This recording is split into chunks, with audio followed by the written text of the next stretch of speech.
What is up, wrestling fans? Welcome to another edition of the Smark Out Moment Smack Talk podcast. This is the quarterly Mailbag, quarter 2 for 2022, mixed up with the hot tags for episode number 551, I think, or 541, or 208. I don't know, we're way past that, but I don't remember whenever we're on.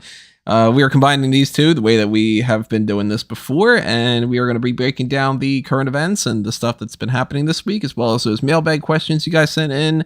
We are live, so anybody who joins us live will be able to do the live chat same way that we do this with the post-show pay-per-view content, so you can have live mailbag questions that are sent in. Whatever we end up doing here, we obviously are on the lookout for some potential releases, because this is April 15th. Last year and the year before that is when a bunch of releases happen. We don't know anything about it. We're just kind of hoping that maybe it doesn't happen, but we are on the lookout for that. So we're going to kind of do a whole jumble of different things here today, and we hope you guys have fun. Well, who are we in the meantime? If you don't know, if you're brand new to this whole thing, I'm Tony Mango. I've got with me Callum Wiggins. Hello there. And Robert D. Felice. Howdy, everybody. I see we've got Guest 5 and Peter in the chat, and Guest 5 says, please release me, let me go, and Peter says hi. So, yeah, we are not aware of any releases yet as far as 3 o'clock right now. Last year and the year before that, when we were doing the mailbag on April 15th, that is when a series of releases ended up happening. So, as we go through this, I'm assuming Rob more than anybody else, because he's more tapped into the Twitter space and he would see these reactions and stuff. But like the last 2 years, if it does happen, you'll just hear me go, oh, fuck. He's just gonna be like, breaking news. It's happening. You know, the floodgates have started, that kind of deal. I have my suspicions of people who I think are potentially on the chopping block if they do release people. We don't want to really get into like predictions because it seems kind of mean. But I am currently thinking that it's not going to happen today. And I think that we're all kind of in agreement with that, right? Yeah, I'm of the opinion that I think the date on the calendar has a lot of people spooked. But, you know, they've made it clear that this is something they do around this time of the year again. It may not always fall on the same day, which I think would be healthy, because otherwise you just have people panicking about the 15th of April. And if it happens, you know, you'll hear it from us. Yeah, I haven't seen any kind of speculation beyond the fact that the date is what the date is. So nothing outside of just the fact that it's April 15th gives you any indication that there are any releases coming. They're not going to go through the financials until May the 5th at this point. So it seems like it would be closer to that date if there were any releases happening. But yeah, we'll keep an eye on Twitter and everything to see whether something does pop up. I'm sure Rob has the most direct source to when that stuff does, if it does happen. But yeah, at the moment, I don't think that anything like that will be happening today. If it does, I think it's confirmation that the reason why it's happening is because it's tax day.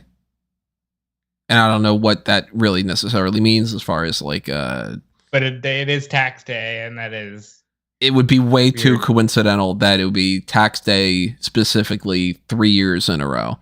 Like, we know that there is a trend for them to release people after WrestleMania, but we've had the week after WrestleMania, we've had, you know, a month after WrestleMania. We do know that at some point in the next month or two, at least one person is going to be released.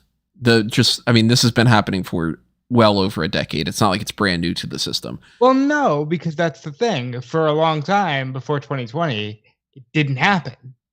Like, they stopped doing it. And then 2020 came around and they were like, all right, let's make this a tradition again as we look to change our budget and restructure the way we're applying our finances. And now that has everybody more on edge than I think maybe back in 2016, 2017, where it felt like WWE is secure. Well, it's also at a point now where they can't afford to release a bulk amount of people like they did the last 2 years because they just don't have as many people outright. So even if there are releases, there might not be anywhere near as many as we had the last 2 years, because I mean, going back to like I don't know how many were necessarily on that day, but WWE releases 2021. Let me see if I could bring up my page on here. But like we had something like 20 each time around or so. And they just can't. Fundamentally, they can't release that many people, because even if you take into account people from NXT, it's still not enough people to be able to just be like, all right, well, we're just going to get rid of, it's just like, there's a list of, I don't even know how many people are on this one list from 415 to 2020. And then last year, specifically on this day, it was Billy Kay, Bo Dallas, Chelsea Green, Callisto, Mickey James, Mojo Rawley, Peyton Royce, Mojo Tucker, Wesley Blake. So we're looking at about a little around a dozen there. And that doesn't count like maybe some NXT names that weren't, revealed yet. As advertised. Yeah. I mean, the month after that, 5/19 last year, they released Alexander Wolf and Jessamine Duke and Ezra Judge and Vanessa Bourne and, a bunch of people here and there. So they are spacing it out a little bit differently. And, like we said, maybe we don't get any release today. That'd be great, because we don't want people to lose their jobs. So we will be on the lookout. And in the meantime, we will be answering those mailbag questions, and we'll be treating this like a regular edition of the hot tags as well. So we'll see what happens. I guess the first thing for us to do then is to just talk about one of the hot tags. The Undertaker is going to have a podcast on Peacock. And if it's not Dead Man Talking, what the hell are they going to call it? Well, okay, so Conrad Thompson trademarked Dead Man Talking like 3 years ago. Right. For a potential Undertaker podcast. I imagine it would be Dead Man Talking. It's really going to depend on the guests here, right? Like, I'm not super high on the idea of Undertaker sitting down and, shooting the shit with JBL. But maybe I'm really interested in seeing him sit down with Foley. You mean the guy he didn't thank in his holiday speech? I knew you were going to bring that up. I tried not to, but yeah, that guy. It's the first question to have. Hey, why didn't you thank me? I don't know if that would be Undertaker doing the questioning and everything, or Undertaker being interviewed. No, it would be Undertaker doing the questioning. Did you see the man? He can talk. Like, he's got his nice little TED Talk formula. Yeah, but talking... Maybe he'll ask Mick Foley what his mental signature moves are. Like, talking like that, though, is a lot different than being somebody doing the interview of something, There's a certain skill to it. And it'd be hard for the guest as well if Undertaker just kept talking and talking and talking and talking, and the guest doesn't get any. Yeah. He's just kind of like, let me tell you about this. And then the person's like, okay, I'm just going to sit down. Yeah. He basically asked us, like, what were you thinking of when you were heading into this match? Because I'll tell you what I was thinking when you were heading into that match. It's, if it's not called Dead Man Talking, it probably should just be called something like When Men Were Men. There's a history of that type. Podcasts for men. That's the podcast When Men Were Men. Yeah. So I envisioned it was going to be something along the lines of what basically is the formula for old school professional wrestlers now, which is you have a Conrad Thompson or a John Alba or someone else on the other side, essentially talking to Undertaker about his history, big moments in his career, or things that he was involved with, things that he can contribute to. And then they might occasionally have a guest on if that has relevance to the thing that he's talking about. But I would have thought it'd just be more flashpoints about Undertaker's events or his interpretations of things like the Montreal Screwjob or stuff like that. So if you phrase it like that, I am interested in... It would probably be Corey, right? Like, I wouldn't know of anyone else in that company that I'd want to see them do it with. If it's somebody in-house, Corey's the one that makes most sense. It has to be, yeah, because you're going to do Byron. Yeah, that'd be kind of interesting, though. But, like, I want to see Undertaker do like a full hour on Giant Gonzalez on just the shit that he had to work with in the mid 90s. Like I want to see him do just a full retrospective on that. Because I mean, we all like love Undertaker matches now, but Undertaker matches for a long time were dog shit. Mm-hmm. Like, yeah, I want to see some of that. If he is just interviewing people, like I said, Foley, Brett. I don't know if I've ever seen Undertaker talk to Brett. That'd be cool. Kevin Nash. Maybe some modern guys like Baron Corbin. AJ Styles. They can sit down and talk about the Boneyard match in detail. I mean, I would check it out. It's just the type of thing that there's so many podcasts out there, and I don't get an opportunity to check out anywhere near as many of them as I want to. I don't watch even as much of the TV as I would want to, just because I'm so burned out on wrestling content. So, you know, like Dane will send me a quick clip of like a thing from the Cornette podcast, for instance, but I've never listened to a full episode of Cornette's show. I still haven't checked out that episode of the Jericho show about the James Bond stuff that you had sent me the screenshot of, just because it's just like, at a certain point, I'm like, you know what? I'm tapped out of wrestling. I want to just have like Moon Knight on instead or something, you know? So something like an Undertaker podcast, if there wasn't so many out there already, I'd be like, oh my God, this is like every week I got to make sure that I listen to this immediately. Now I'm like, maybe I listen to 2 or 3 episodes and then I probably don't anymore, unless it's particularly great. Of course, something to wrestle with hasn't been around for a while, so that's been one thing that I haven't been listening to. There is also the report that like Heyman, well, I didn't think it was a report. I think Heyman himself said that WWE approached him about a podcast. I'll listen to that. I will listen to Heyman talk about anything because he is that captivating. Can you imagine if it was like Heyman leading an Undertaker podcast? There'd be some great ABS. Let me ask you about this. If I may have another folly, sir. Kind of thing. You do a very good Bruce doing Paul Heyman. It's definitely not a very good Heyman. It's a very good Bruce doing Heyman kind of deal. Yeah, I'd be more interested in the Heyman one overall, despite the fact that the Undertaker's like my favorite. But I'm curious what they end up calling it, because Dead Man Talking, if they don't get that trademark from Conrad, I don't want them to name this something like Tales from the Dead Man, or The Phenom Speaks, or I don't know. I know some people had said like Tales from the Crypt. It's like, you can't name it. That's another show. Phenomenal Fireside Chats with the Undertaker. Going old school with Undertaker, you know, like there's a variety of things I don't like. I think they just need to go Dead Man Talking. Let's switch to a mailbag question. This one is from Howard. He says, I always liked gimmicks in professional wrestling, but I seriously think that Vince now wants to go back to the cartoon era from the early and mid 90s, where just about everyone had a profession or was acting a bit silly. Do you think gimmicks in 2020s work, or do you like the name generators instead? Hate the name generators. I'll take a fucking gimmick over the name generators all day. We seem to have a really bad issue right now where they're just merging the worst of both. Where it's like you get a silly gimmick and a horrible name. And yeah, that I'm not a fan of, but I like gimmicks as long as they're done well.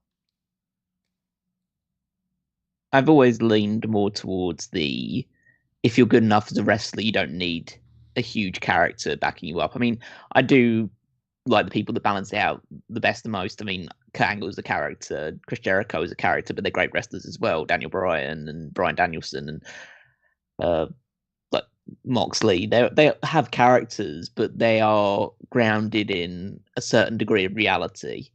I've never been like, I think it's obviously quite comfortable to admit that I'm not as big a fan of The Undertaker as you two are, and I don't really buy into that kind of over the top character stuff. I feel like if you just do wrestling and you just build feuds and your characters are relatable, then people will gravitate towards it. You can have like 1 or 2 over the top crazy characters like a Bray Wyatt, or in AEW right now you got like Malachi Black and the and the House of Black, that's probably the most to the edge thing they have in that regard, except for the fact they obviously have a dinosaur as their tag team champion. But but yeah, I feel you can. Yeah, I think it's fine to have gimmicks, but WWE right now, a lot of their gimmicks seem to be. I've seen this phrase used a lot. I kind of like it. It's a lot of Raw, SmackDown, and particularly NXT right now is a baby show for babies in terms of their characters. It's just very, very base level, like all the stuff that's happening with the 24/7 championship and basically anything in NXT when seemingly the next challenger for the women's title is a woman that comes into the ring wearing pajamas. It's all very, it's all not so much for me. I think it's all about balance, because to me, if you look at the list, Invisalign. If you look at the list of the favorite wrestlers of mine from, the past however many years that I've been watching wrestling, there, of course, is somebody like The Undertaker, who is a full-blown character, one of the most bombastic characters that they've ever had. But then there is somebody like Bret Hart, who has no character outside of, I'm a guy and here's my personality. But he's no, like Skinner or the Goon. He doesn't have a profession that's tied to, I'm the trash man wrestler and I am the like Saray, for instance. I think Saray was better off as just a woman's wrestler rather than this Sailor Moon type thing. I hate this gimmick and it's not helping. But then you take somebody like a Tiffany Stratton, and she has a gimmick, but she's ultimately still just a girl. She's not a interdimensional demon or some kind of thing. And when it's good, it's good. When it's bad, holy shit, it can be bad. I like a healthy mix. I would rather have a good half the roster be people that are just sort of a generic wrestler, like a Shelton Benjamin, and then to make the other ones stand out a little bit more. So that way, when we get somebody like, who's somebody on the main roster right now who's like a character, because there's not many on the main roster at the moment. Character on the main roster. I'm actually totally blanking on them. Yeah, they're getting there with like Los Lotharios, but at least they're good enough wrestlers, and that's rooted enough in, like, okay, we get what you're going for, but you're still wrestlers. Because most people are like, the almighty Bobby Lashley. He's not a character; he's just Bobby Lashley. And you don't see him as much anymore. But Apollo Crews and the Commander Aziz, the whole Nigerian prince thing. Yeah, they're very into the ethnic gimmicks right now, where it's like, well, he's Gunther with Ludwig Kaiser, and it's like, why? Or like Tony D'Angelo. I think they're getting far too into like, yeah, but you can relate to this because they are the epitome of this Italian stereotype, And even the people that don't have gimmicks have some sort of a little, I guess the word gimmick is the best one to use, but like Sheamus became less of just Sheamus and more of, it's fight night. Now I've got my little Billy Club thing, and Butch is like, let me at him, that kind of thing. And Nikki ASH is this superhero type thing. And the way that they kind of do that is, I guess, in a way, the way that I like a lot of that. It sounds kind of weird to be like praising the way that WWE characters is right now because the storylines are garbage, but like I would rather my version of the Los Lotharios being the guys that do the kiss cam instead of just they're two good looking guys that come to the ring and they don't do anything. Kiss cam's not the best thing in the world, but it's something, and it's better than what some other people have going on. I'd rather Drew McIntyre come out with the kilt and the sword than to just be the regular Drew McIntyre when the moment he steps out. This is the same as when he's in the ring.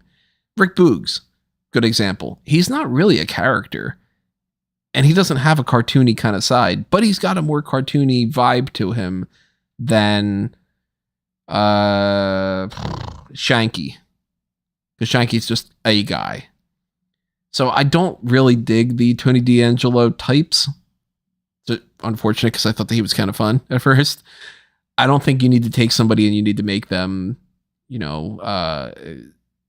this goofy character just for the sake of standing out. But I'll take Santos Escobar, the leader of this kind of criminal organization, so to speak, kind of thing. I'll take that, That's kind of a person. I don't know. I think they're... Go ahead, Cal. I was like, fundamentally, there's no secret formula to it. Yeah. It's like it either works or it doesn't work. A really goofy character can work with the right person playing it, whereas a character that would work well on certain people doesn't work because the person playing it, but like it goes all over the place. Like the Undertaker is a character that shouldn't work, but it did. Mm-hmm. There's been a million Undertaker-esque characters that haven't worked.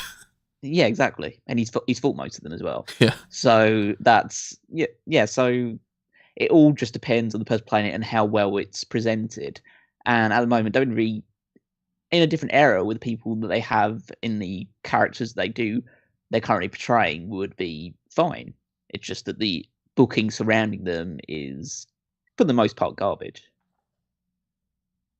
Do you guys think we're going to get even more characters coming up, or do you think it's going to be a little bit of, all right, we're experimenting here and there? An indication. Yeah, we're going to get more.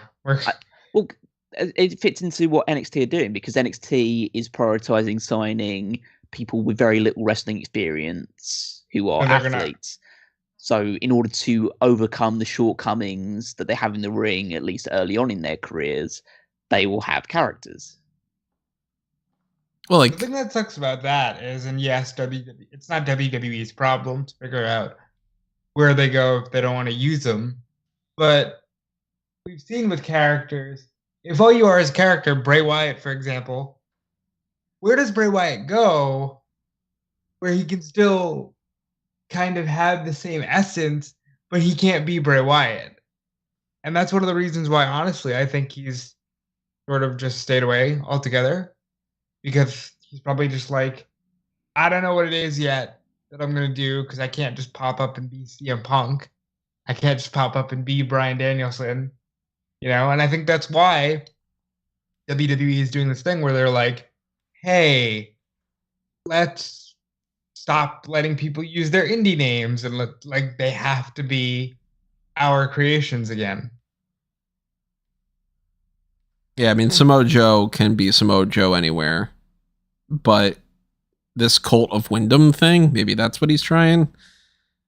Remains to be seen. We can catch up on the chat a little bit here. I saw a couple more people popping up. I see Ali is in the chat. Howdy. I see the guy 123 says, "Can you watch Heroes of Wrestling one day?" You'll have to pay us all individually, because you're not giving Tony $20 and then that's it. You have to pay us all individually for that. What was Heroes of Wrestling again? So Heroes of Wrestling was a 1999 wrestling pay-per-view, where basically during the time when WWF, WCW, ECW are maybe not necessarily at their peaks, but in WWE's case, they're pretty much at the peak, doing all of this great stuff. And they decided, okay, there are a bunch of people that are unsigned to any of the promotions, and wrestling's hot right now, so we're just going to put this big super show together.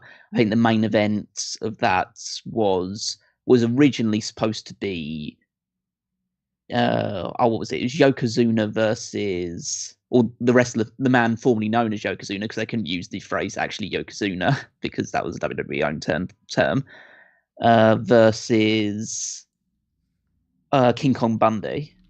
And it had other matches on the show. It had Jake Roberts versus Jim Anvil Neidhart. That's where we get the "you want to play 21?" That's it. 22. Yeah, where Jake was pissed. It's like the low point, or at least on the film that we see of Jake the Snake Roberts. But you had other people. You had, I think Tully Blanchard wrestles on the show. Got so it was basically Samoans. It was basically trying to get Valentine, that kind of stuff. Yeah. It was basically, you had Iron Sheik and Nikolai Volkov versus the Bushwhackers. Basically, it's a combination of all people that were pretty much unsigned that had name value in the wrestling world. And Heroes of Wrestling, in many people's eyes, is the worst looking, worst wrestled, just overall worst produced wrestling pay-per-view in history. And sounds kind of great. I mean, it's so bad. Rob says you have to pay people to watch it. I have watched all of Heroes of Wrestling just because I was so fascinated by how bad it was. And it is a train wreck. It is an absolute train. It is an absolute train. I would say that there's no good match on the entire show. I mean, there's some that are just serviceable. Like, I think Jimmy Snuka has a match against some Bob Orton local guy. Oh yeah, it was Cowboy Bob Orton. Yeah, so that's like a serviceable match. Although you do have to put up with the crowd saying a word which I will not say on the air, but a very distasteful word to describe a homosexual gentleman at Bob Orton Jr. throughout the entire match. Begins with F. I'll let you figure out the rest of it, but but yeah, and of course has Jimmy Snuka in it, so obviously that's got a lot more a lot worse as time moves on as well. But yeah, the production value is atrocious. I think Too Cold Scorpio is on it, and he wrestles some guy called Julio Fantastico. I think was mainly just on the independent circuit, and he comes out wearing a giant WCW big gold belt because they didn't actually have a belt of their own. And you had Lou Albano on commentary and as the commissioner, and who was probably also pissed drunk. Yeah, it was. I would assume that's probably the running theme of everybody backstage is they're on something.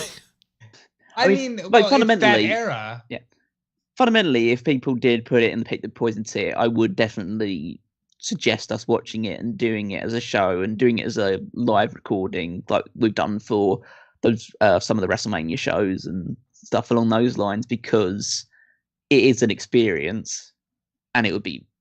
But it kind of will blend between this is really funny because it's so bad to this is really depressing, it's so bad, and there's never a moment where you just go, okay, this is all right. Well, remember everybody, the Pick Your Poison tier is an option. Kind of talked me into it. Who said that? The guy 123. So you do have the option. You can sponsor that as far as the members only content on YouTube, or the Pick Your Poison tier as well on Patreon.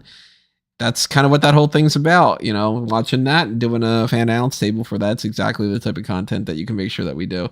Because if we are just left to do it on our own, I don't know when the hell we would ever get around to doing that. We always have so many other ideas that we're sitting on, but it's an option. Going through some other things in the chat, Peter says Ezekiel is a character. The whole Elias thing. Quite frankly, we're liking it right now because it's funny, ha ha he he. But like Kevin Owens went from wrestling Stone Cold Steve Austin to he's got to figure out Ezekiel. Now he's gonna make it work because Kevin Owens is great. But if this is anybody else, this would be atrocious. It's a character for sure, but then again, I still don't kind of constitute it the same sort of over the top cartoony character thing. So, well, I mean, Tony, they're never gonna be like, okay, and in the wild bushes of New Zealand, we found the Bushwhackers. It's never gonna go back that far. I don't know. You never know. I think they're getting borderline that with some of the NXT people. I really hope that they don't do that with anyone. Let's go to a hot tag. Or actually, no, there are two more people in the chat that had popped up. Huerto said, "Damn, I'm late." He didn't miss any kind of releases or anything for anybody that's worried about that. And Hot Messy Bitch says, "Hey, Apple. Hello, Orange." Back to you. Let's go to another hot tag here. Let's talk about, if we're talking about other wrestling promotions, Maria Kanellis is now starting a whole thing, the Women's Wrestling Army. We don't know almost anything about this yet. The website is just like, this is a thing. They're doing a show on May 1st in Rhode Island at the Fett Music Hall. And yeah, it looks like it's going to be like a new kind of shimmer or shine kind of program. Good for her. I'm of two opinions about this. Number one, hey, she clearly is passionate about this. She has been trying to do more producing content out there and taking on, roles as like a head of like the women's division and everything. So this is something she wants to do, which is cool when people try to do that. But I get kind of this control your narrative vibe from it. No, see, I think the first statement was just, it was a vignette where she's like, hey, look, I went from being a diva and an airhead to being, manager and a producer and a wife and a mother. I think she was just telling her own story. I think it's just going to be a women's wrestling promotion. Well, I mean, it's definitely a women's wrestling promotion. I mean, yes, but I'm saying it won't be control your narrative is what I'm saying. I mean, as far as like tone, because this is very like, this is my perspective, and I don't know, it comes off very bitter and very like, I'm going to be the revolution type. And I don't feel like that's actually going to happen. I feel like it's just going to be another group of the people that aren't quote unquote good enough to be signed to the major corporations right now, all being like, you see, we're the real wrestlers. We're the ones that are grinding on the indies, and we're not that, hokey, toned down bullshit you'll see in WWE, and AEW didn't pick us up, so we're bitter about it kind of thing. Like, I don't have the highest hopes for that. We've seen plenty, the indie show that's the rebel, but not everybody can be a ECW. And it seems like the only real ECW right now is GCW, but that's a whole nother story.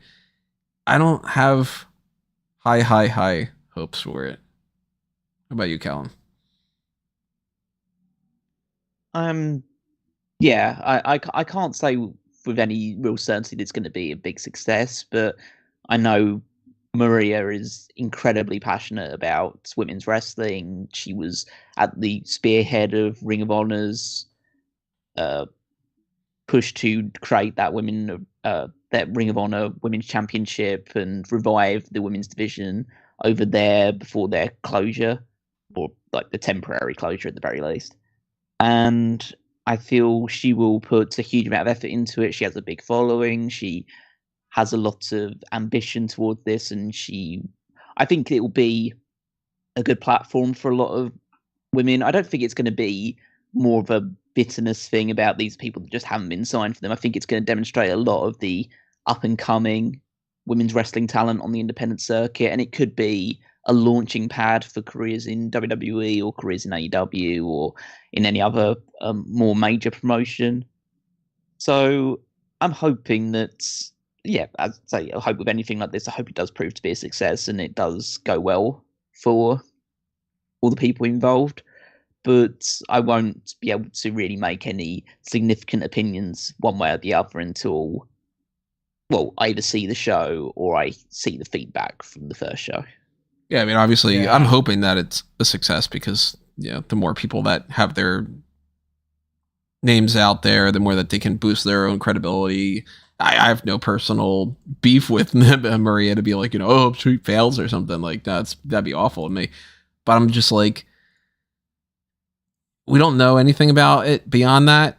So I'm skeptical to not reach a point where it's going to be leading towards whatever this new event is going to be. And the card is going to be like, here's a list of a bunch of no names that aren't really actually all that good. They just happen to be the best out of the names that haven't been picked up yet. So they're bouncing around on the indies or something.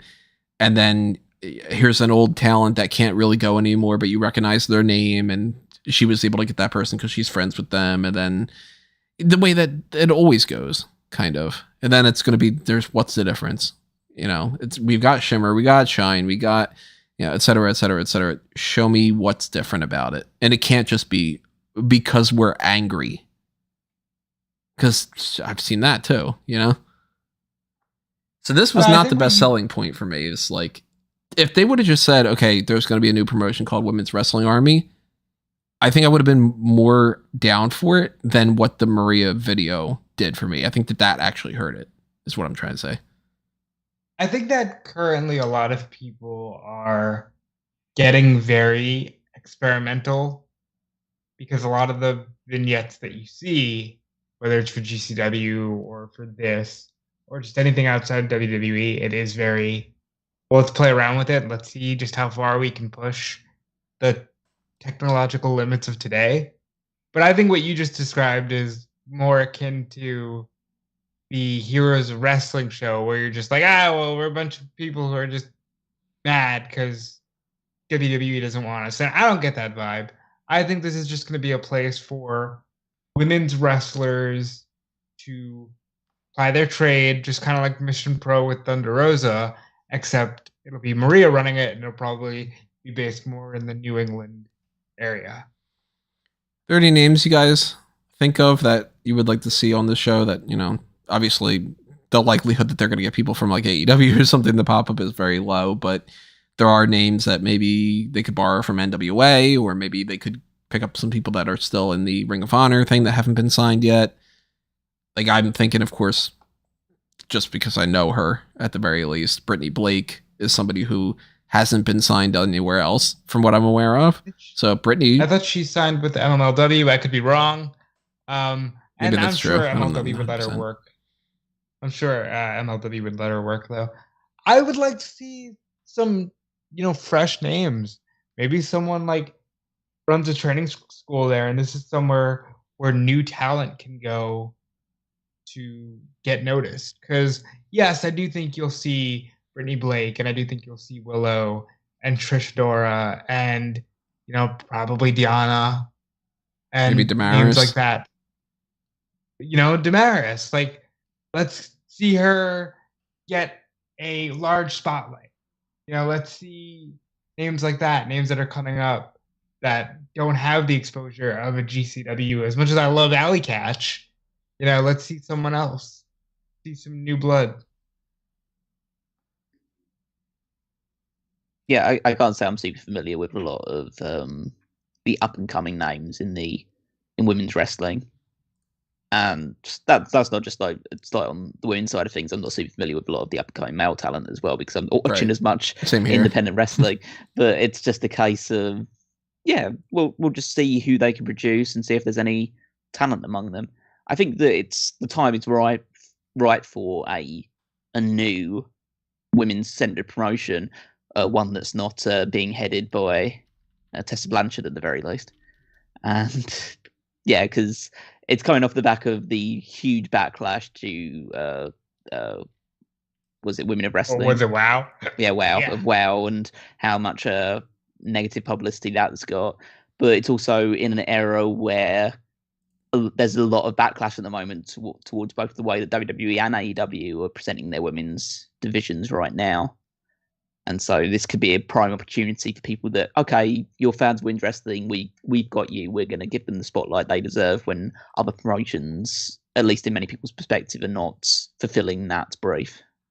Let's be clear, WoW has AJ Lee, and I'm still excited for WoW, specifically because they have AJ Lee. But yes, I agree with you. I think a lot of people are ready for something new for women's wrestling, because maybe even more than WWE, people are very almost heartbroken by AEW's booking of its women and how they haven't seemingly capitalized on a lot of the potential. So to give an indication of how I've kept track of different people, I have a list that I had been adding from possible ideas of people who I had come across that might be named to put in the Mae Young Classic from 2019. And here's an indication of the last time that I updated this. I have Melissa Cervantes, question mark, of like, I don't know, maybe that Melissa Cervantes girl could be in here. That's Thunder Rosa. I have some people like Kayla Sparks. I have down Carissa Rivera, and then in parentheses, Bobby Lashley's quote-unquote first wife. Well, Elektra Lopez in WWE. Red Velvet I have written down. Yep, she signed to AEW, so that's not going to be a thing. Like a lot of people here and there that Bianca Corelli I had written down. She is signed to the company now. Tesha Price, she's Fallon Henley. But I'm kind of thinking, just to spitball a couple names that I do have on this list that I'm seeing that, as far as I'm aware, aren't signed elsewhere. Maybe they are. Kind of like the thing with MLW. I'm not too sure. Natalia Markova? I don't remember if she's signed anywhere. I don't think they're signed anywhere now. She's not. I don't think she's signed anywhere, but I think she does work NWA. Shax. SHAX. Nope, don't know it. She was in an episode of NXT UK, and I remember thinking that she seemed like she was somebody that they should pay a little bit more attention to. I don't remember too much about her. I think she had kind of like a gothy sort of vibe. I don't even recognize most of these names. Avery Taylor, Gia Roman, Casey Lennox, Evie Rogerson. Casey Lennox is always on Dark. Maybe that's where I got the name. Sophia Castillo, Mariana Tucker. I've Reagan, and then in parentheses, something didn't get last name from Riot Pro Wrestling. So there's a list of, Paola, who had been in NWA, I think, for a little bit. She was on 90 Day Fiance. Yeah, she's doing all right on the just independent circuit. And then some other people that I am a little bit more familiar with, like Brandy Lauren, as far as I'm aware, isn't signed anywhere. So maybe she pops up in somewhere. Alex Garcia, we've seen her in AEW. So, I mean, there are plenty of names. There's always names that could be out there, but I'm not feeling like this has the best vibe, but I hope that I'm proven wrong immediately, because the more options for people, the more places that they can get their work and get their names out there and all that, then the better. So I think if we can at least have like a shimmer where it's like every month, girls have a good place to work consistently, I think that they're a success. That urge to merge from me is always just kind of like, there's too much for me to keep track of, so I'm not going to keep track of any of it. Where it's like, okay, this is WoW, and this is Shimmer, and this is Shine, and this is whatever, and this is whatever. And then I go, all right, 19 companies. Fuck it. I wish there was just one kind of thing. But and I get that, but I also think you're looking at that in the philosophy of someone who has been watching for so long that you've just seen it splinter into so much. But it's also just become, hey, if it's not for you, just don't watch it, because there's this subsection that it is for, and people seem more comfortable with. Yeah, I'd rather just have my 2,000 fans that like what we're doing, and you can go find something that caters to you, kind of thing. And I'm also admittedly way biased in the sense of I'm approaching it from somebody who this is their job. So when somebody comes up and it's like, all right, this brand new signing for NXT UK, I'm forgetting her name, Eliza Alexander, I think. I'm like, yep, couldn't tell you a goddamn thing about her. And then other people will be like, oh, that's your job. What do you know about the NXT UK scene and whatever? And I'm like, yeah, I can't possibly follow everything like that. So of course I know nothing about her.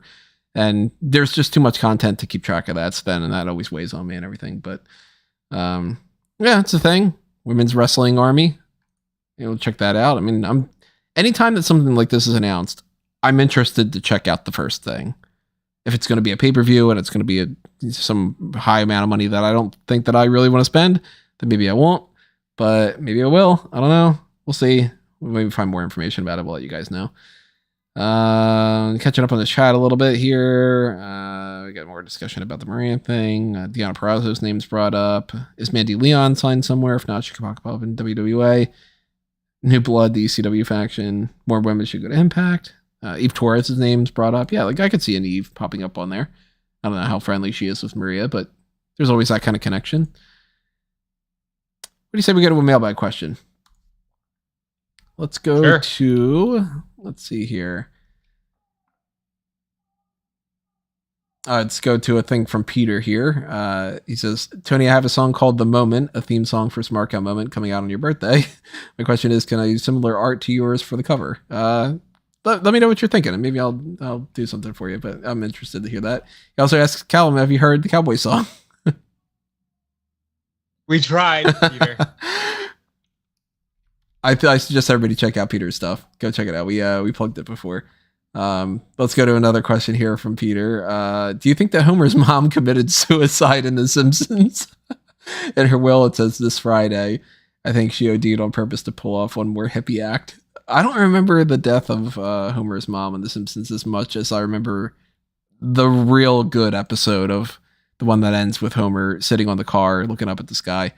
Probably not. If we're honest with ourselves, given the trajectory of the franchise, would anyone blame her? Yeah, she got out before it got even worse. Yeah. I don't think there was any indication in that episode that she did commit suicide. I know it's the idea that her last will and testament suggested that Homer climbs to the top of this tall mountain to scatter her ashes, and the ashes get pulled into I can't remember, some sort of nuclear bunker or something like that, or something that was harming the environment, and so they're basically using her to pull off one final act of defiance against those the people that she was against. But I don't think it was due to that. I think it was just essentially, okay, when I do eventually die, this is what I want you to do for me. I don't think she had any intention of like just doing it herself. Yeah, because I mean, if she just wanted to do that on her own, she could have just like, I don't know, paid somebody to climb up the mountain and do it or something. That's where that revisionist history comes in to me of The Simpsons, where I just haven't watched it in, God knows how many years, but I'm just kind of like, okay, the story of Homer's mom ends at the first episode with her mom, and then we never see her again, and I don't have to remember the rest of it, kind of deal. He also asked about The Simpsons. Do you think it's showing its age with the characters' random backstories that no one cares about, like the Sea Captain, Sarah Wiggum, Brandy Spuckler, Bleeding Gums Murphy? I'm sorry. Do you think The Simpsons is showing its age? I think it's the writing is showing its age. Worse than Vince McMahon is. I would say this: any show that goes as long as The Simpsons has gone is going to fall into repetition and tropes and be struggling to find new and interesting material. Having said that, I've seen a lot of response on Twitter. I haven't actually checked it out myself, so I can't really straight on it, but like to go full on to this. But I've heard a lot of response that this current season of The Simpsons has been some of the best they've done in years. You know what's interesting? I did happen to go on Fox when they were showing the one about Bleeding Gums Murphy's son, and I watched a few minutes. It didn't seem, obviously it doesn't have the same heart, but it also felt like, maybe they're going back to this because it's people now who want to see the show get better that are writing the show. What was the story with his son? So he had a deaf son. So his son never even got to really experience the music of Bleeding Gums Murphy because, obviously he was deaf. He never really got to bond with his father like that. And from the little bit that I saw, it seemed at least interesting. It wasn't like, hey, everybody, now we're going to do Rent, and Marge is suddenly this big musical theater kid from high school. What's it kind of like Lisa helps the kid? Yeah, it was Lisa and the guy interacting. But I just thought it was interesting that they brought back anything relating to Bleeding Gums Murphy, because what is that, like season 2, maybe? I mean, he died. That was his introduction. I know his introduction was in either season 1 or season 2. I think season 1 it might have been. It's all when he died, though. He died. No, he died, I think, like season 4? Yeah, something along those lines. Yeah, but even that, like, what's season 4? 92? 93? Now it's bothering me. I got to figure out what episode it was. So he died on 22nd episode of season 6. Damn, I was a little bit too far off. Now I got Jazzman in my head. But yeah, I mean, this is it's always sad to talk about The Simpsons and just be like, man, that first 10 seasons are so good, and then I haven't watched it in longer than what the show's been on, since I think the last season I had seen was like 18 or something, where I was just kind of like, I can't fucking do this anymore. 123 in the chat says, what about South Park? South Park is just great. Their specials that they've been doing have been amazing. I've been loving all that stuff. South Park is better at we're going to stay relevant and we're going to stay self-aware, but not in a way that's cringe. I think, honestly, the one that gets a lot of flack is Family Guy. Like, Family Guy might be more, detested than The Simpsons. It's been, God knows how many years since I've seen that, too. Yeah. I'd say South Park is better at tapping into the what's the now thing and then using that as a thread for their entire season. They also benefit from the fact that their seasons are significantly shorter than The Simpsons were as well. I think Simpsons would usually go for about somewhere between 20 and 30 episodes a season, whereas South Park always kept it somewhere in like 13. 14. Yeah, I mean, since season 17, the most they've had is 10 episodes a season. So it's like they have significantly less episodes in total. So yeah, South Park's at the moment it's total 317 episodes, whereas The Simpsons I think Simpsons is over 1,000, right? It's got to be at least close to I it. would imagine so. Simpsons. Oh, it's not 1,000. Yeah, I was quite far off actually. 723. That's it. But still, Really? that's You're not at least at 800. Like, and 723. So it's still about double the amount of episodes of South Park. So, even though they're only technically 8 seasons longer than South Park. So that's shocking. But that's yeah. As I say, any show that goes on this long is going to show its age eventually. South Park has managed to is one of the few ones that can avoid it, but it's the exception, not the rule. Family Guy definitely falls into the issue of being very very base. Family Guy. It's not really a thinking man show. Which maybe Which sucks. I mean, like, if you watch the first 3 seasons of Family Guy, it's actually good TV. If you watch like 4 through 6, it's at least really funny kind of shock humor, and everything else after is just a mess. Yeah. Like, I'm excited for there's some Futurama good to come ones, back, though. though. Yeah, that's one of the ones that's has never lost its charm for me. It's always the thing that I've always loved about Futurama is that almost not every single episode, but a lot of their episodes have so much heart in it. Mm-hmm. Like, because it's not just a comedy show, and even though a lot of their stuff is funny, and they can get away with so much more because it's set in the future, and you can basically just play around with whatever you want because no one knows what the future's going to look like. But like the episodes where it's like Fry's dog, or where you actually just you get so much more connected to the characters because there's an emotional underpinning there about like Leela's parents and her upbringing and Luck of the Fryish is so good. Yeah, Luck of the Fryish is one of the is such a powerfully emotional episode. That's the one where he thinks it's his brother and it's actually the nephew. Mm-hmm. Oh, what a great episode! Yeah, so I'm excited for that. I mean, there was an episode in the more recent ones before their most recent cancellation where Nibbler takes Fry back into one of his dreams where he gets to interact with his mother. That's the first TV show to make me cry. Mm. That episode got me. I was just like, no, fuck it. Yeah, it's just because it just hits you. You can just imagine yourself being in situations, whereas I'm not saying that episodes of Simpsons haven't made me felt like that by any stretch of the imagination, but it's much more cartoony, their stuff. Whereas for some reason, Futurama stuff, even though it's such more bizarre world, it feels more real. Yeah, I'll take an episode where we're dealing with some of those, like, like you said, like Leela with her parents or something. I'll take that episode that happens to be funny on top of it way more than, oh my God, it's Lady Gaga on The Simpsons. Is that where you drew the line? Because that's the one you go back to a lot of just like. I think that might have been the last time that I watched The Simpsons, actually. It might have been the one where I was just like, I'm officially done. Because that episode was just advertised as that, and there was nothing to it other than that. And then that was the point, was it's Lady Gaga. And I'm like, fuck this, then. They're not trying at all. Kind of like when WWE just sort of does those sort of things, where it's just kind of like, hey, we got this person's going to be performing at, Backlash or something. You're like, why do I care? Because it's the guy. Huh? Like, yeah. So let's talk about some other hot tag thing.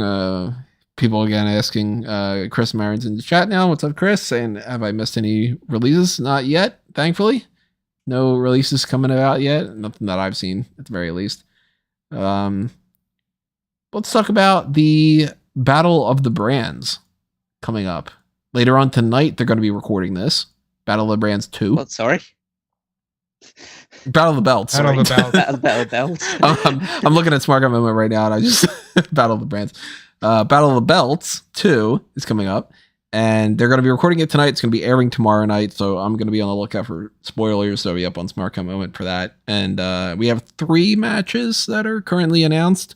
I'm assuming that that's probably it. We might get some other kind of a little, vignette or some kind of promo or something, but these were not like these, 4-hour events or anything, so it's probably going to stick with these. There are 3 championship matches. That's kind of the whole point, Battle of the Belts. The TNT Championship's on the line, Scorpio Sky against Sammy Guevara. We have the ROH World Championship match. Dalton Castle is going to try to win that from Jonathan Gresham. And Thunder Rosa is defending the Women's World Championship from AEW, of course, to Nyla Rose. I don't think we're getting any title changes. I think one has to change hands. Like, this will be the second Battle of the Belts with no real news coming out of it. And this one's going to be pre-taped, and that's kind of working against it as well. I wouldn't be surprised if Sammy just wins the TNT title back. The only one the only one I could even potentially see changing hands is the TNT Championship, and I think that would be a big mistake. I would agree with you, except they haven't done much with Scorpio. Like, well, that's part of the reason why I think it would be a mistake. Because they haven't done much. At least keep him on the show. At least, let's see him interacting. And I understand that they're constantly... I think that they're still trying to account for the rapid growth of the company. Because I think that they run into positions where sometimes they just don't have room for people. And I don't think that's a problem they thought they would have this early on. You kind of thought that Scorpio they'd have a little bit more time to make him a fleshed out champion. And then, hey, pal, look, we gave you the title, but we got to speed this along kind of deal. I think so. But I could be wrong, and I'm not saying like, oh, it's a guarantee, because the only belt switching hands that I thought would be a guarantee this week didn't happen, and that was the tag team titles. Because I don't think Adam Cole's winning tonight. I don't really see anything guaranteed to change hands. Yeah, if this would have been Battle of the Belts, Red Dragon against the Luchasaurus and Jungle Boy, then I would have been like, okay, we're probably going to get new tag champs. But nothing stands out to me. I mean, Nyla Rose is not beating Thunder Rosa. Guaranteed 100%. No, it's literally, there's no chance it's going to happen. I don't think Sammy Guevara is going to beat Scorpio Sky, but it is more of a chance than the Thunder Rosa thing. And it would seem really weird to me to have the ROH title change hands like that and to go to Dalton Castle after they just did the whole Supercard of Honor thing. And they just had a Ring of Honor title change hands on Dynamite. So, obviously, Samoa Joe beat Minoru Suzuki for the television championship. That's true. They did give you one belt switch this week. Yeah. So, yeah, and it seems if someone's going to win the Ring of Honor World Championship, you would imagine at the moment, based on the current feud and trajectory, it could be Jay Lethal. Because even though he's feuding with Samoa Joe, and maybe that's the feud for the television championship instead. There's so many belts now, and there's 2 promotions now to contend with, so it's getting a bit confusing. But you'd also imagine that it would be more likely if it was a Brian Cage, who is now got a faction developing in Ring of Honor. But that indicates to me that because it's not that match, that Gresham will win, and Cage could be a potential person to take the belt off of him eventually. Yeah, I could see that. Castle doesn't strike. Yeah, Castle strikes me as a guy who it's good to have this match because if you're a fan of Ring of Honor, you know Dalton Castle, and he's a flamboyant character. And I think this will get a lot of people who watch AEW but may have not seen any of Ring of Honor in the past, and they'll see his match and think, okay, this guy's an interesting character. Again, maybe not so much from the wrestling ability, but seeing him come out with the boys and doing his peacock pose and all this stuff will entertain a lot of people. So it might be his window into getting a more permanent place in the company, or at least staying part of Ring of Honor under their new trajectory. But I don't see him beating Jonathan Gresham for the title. Yeah, I'm just expecting 3 title retentions here, and then, of course, we'll figure it out later on when they record this, and then we'll see it tomorrow night. Pivot over again to the mailbag. What of these name changes that has been happening in WWE recently do you like the best?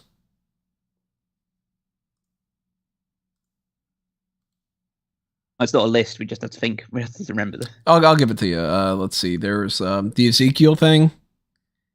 There is that's funny. Butch with Pete Dunne scenario. Gunther, Walter, Ludwig Kaiser. Sucks. Raquel Rodriguez. Awful. Oh my God. Elton Prince and Kit Wilson from Pretty Deadly. Okay. They might have the best so far. I think that might be it. Kayla Inlay is now Kiana James. Nobody would even recognize that. Roxy is now Roxanne Perez, right? Which makes sense. Roxanne. Okay, yeah, I get it. Yeah, I think that's it from the ones that we know right now. I do assume that there is going to be the Austin Theory thing, just Austin Theory. Cruz del Toro. That's the new name for Raul Mendoza. Again, I'm going to ask you, did I miss something?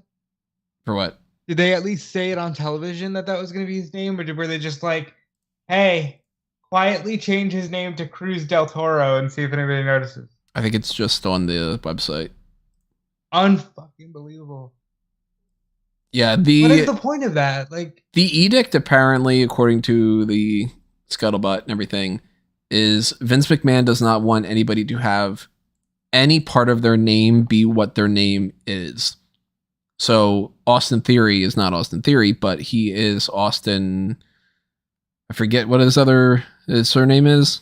Like White. Austin White. So it's like, okay, well, he can't be Austin then. And Raul Mendoza cannot be Raul. And that's why we have Raquel Rodriguez instead of Raquel Gonzalez, because she is actually Gonzalez. So anybody who has a part of their name as their name seems like they're going to get that changed. I would assume that that's not the case for somebody like Cameron Grimes. That's not his name. So he probably is not going to get his name changed to, I don't know, Nigel Harrington or something. But like, when you get somebody more along the lines of like Joe Gacy, I think that might be his name. I think it's Joe something. Joseph Ruby. Yeah, so he might not be Joe Gacy. For all we know, he might just get switched to something else. And they've done this when people have come to the main roster. He probably would just be Gacy. Yeah, and more than that. Josh Briggs. Highly doubt he's going to stay Josh Briggs because he's Josh Bruns. So he's probably just going to be Briggs. And they're going to kind of keep that going, it seems. So, not a big fan of a lot of them. Some of them I think are slightly better. I like Elton Prince better than Lewis Howley. Elton Prince might be like the best name change across the board. I kind of think so. Because I get it. I even told you when you told me, I was like, oh, okay, Elton John and Prince. Right. Fits him. It's a little bit more of like a memorable name because I couldn't tell you who Lewis Howley and Sam Stoker are. I keep going, which one's the brunette? Which one's the blonde? But now I go, oh, okay. The blonde one's Elton Prince. And it's sticking already. Kit Wilson, okay. He's kind of naming himself a little bit after Kit Harington and the whole idea of that. So, okay, well, the brunette guy is Kit Wilson. Okay, not my favorite name in the world, but I can remember it a lot more. Cruz del Toro is not a bad name at all. Could have been a lot worse for Raul Mendoza. I'm kind of digging that one. It's just weird because like there's no There's no reasoning. 1 week you're this guy, the next week you're that. It's like when Walter had to get on the mic and be like, "No, I'm Gunther." Oh, okay, but why? Like, you just guy named Walter is now guy named Gunther. It's kind of how I feel about the Cruz del Toro thing. Raquel Rodriguez is just egregious. Like, hey, Raquel, we just saw you Tuesday night, Rodriguez. Like, what? Then it still could have been worse, though. They could have called her Big Mommy Raquel. You know? Ludwig Kaiser's not bad. Yeah, I don't hate it. It's just like, again, leaning maybe a little too much into the ethnicity. So what do we think? Ezekiel's fine for a gimmick, but... What do we think Tommaso Ciampa is going to be renamed? It'll be something... Free agent. Essentially. It'll be something that he'll be named if he does end up joining this Edge and Damian Priest stable, like is being rumored, then Edge will rename him something. He'll christen him Substitute Christian. But I mean, he's Tommaso Whitney, so it wouldn't be Tommaso something. And unless... Well, they tried that before, didn't they? They'll just call him Ciampa. They'll just call him Ciampa. Yeah, they could if they could get the trademark for it. But that's the true, other, because he used that on the indie, so yeah, that's so that's where it kind of gets into, like, if they did use the name on the indies, then that's a little bit less likely they're going to do that as well. And of course, this is applicable to certain names and not other names. Like, we are not going to see somebody like AJ Styles just change his name right now. But if they can get away with, you don't know that. I don't think that they're going to do that for Randy Orton's not going to change his name. Well, no. Or, like, at this point, renaming Riddle would be absolutely ridiculous. But maybe somebody like even Reggie. I don't know. I mean, I don't think that's his name. But it's not. Is it Sydney Bateman, right? I think. So they probably own the Reggie name. I still hate that. That's like, your name is just Reggie and you're just Carl. And like, just give him an actual name. Like, I mean, you can't go Gunther Stark, but that's because you didn't do your due diligence to look it up ahead of time. But like, if it would have been Walter Stark, it probably would have worked. But yeah, I think that certain people are going to be getting some name changes, particularly in NXT. And if anybody gets caught up to the main roster as well, too, because a Drew Gulak is probably not going to be Drew Gulak anymore. I think that James Drake is a name that could probably go away. Zach Gibson, same kind of deal. And we're going to get more Braun Breaker types, which I'm not a big fan of. But Michael in the chat says that Randy Orton is now Trevor Viper.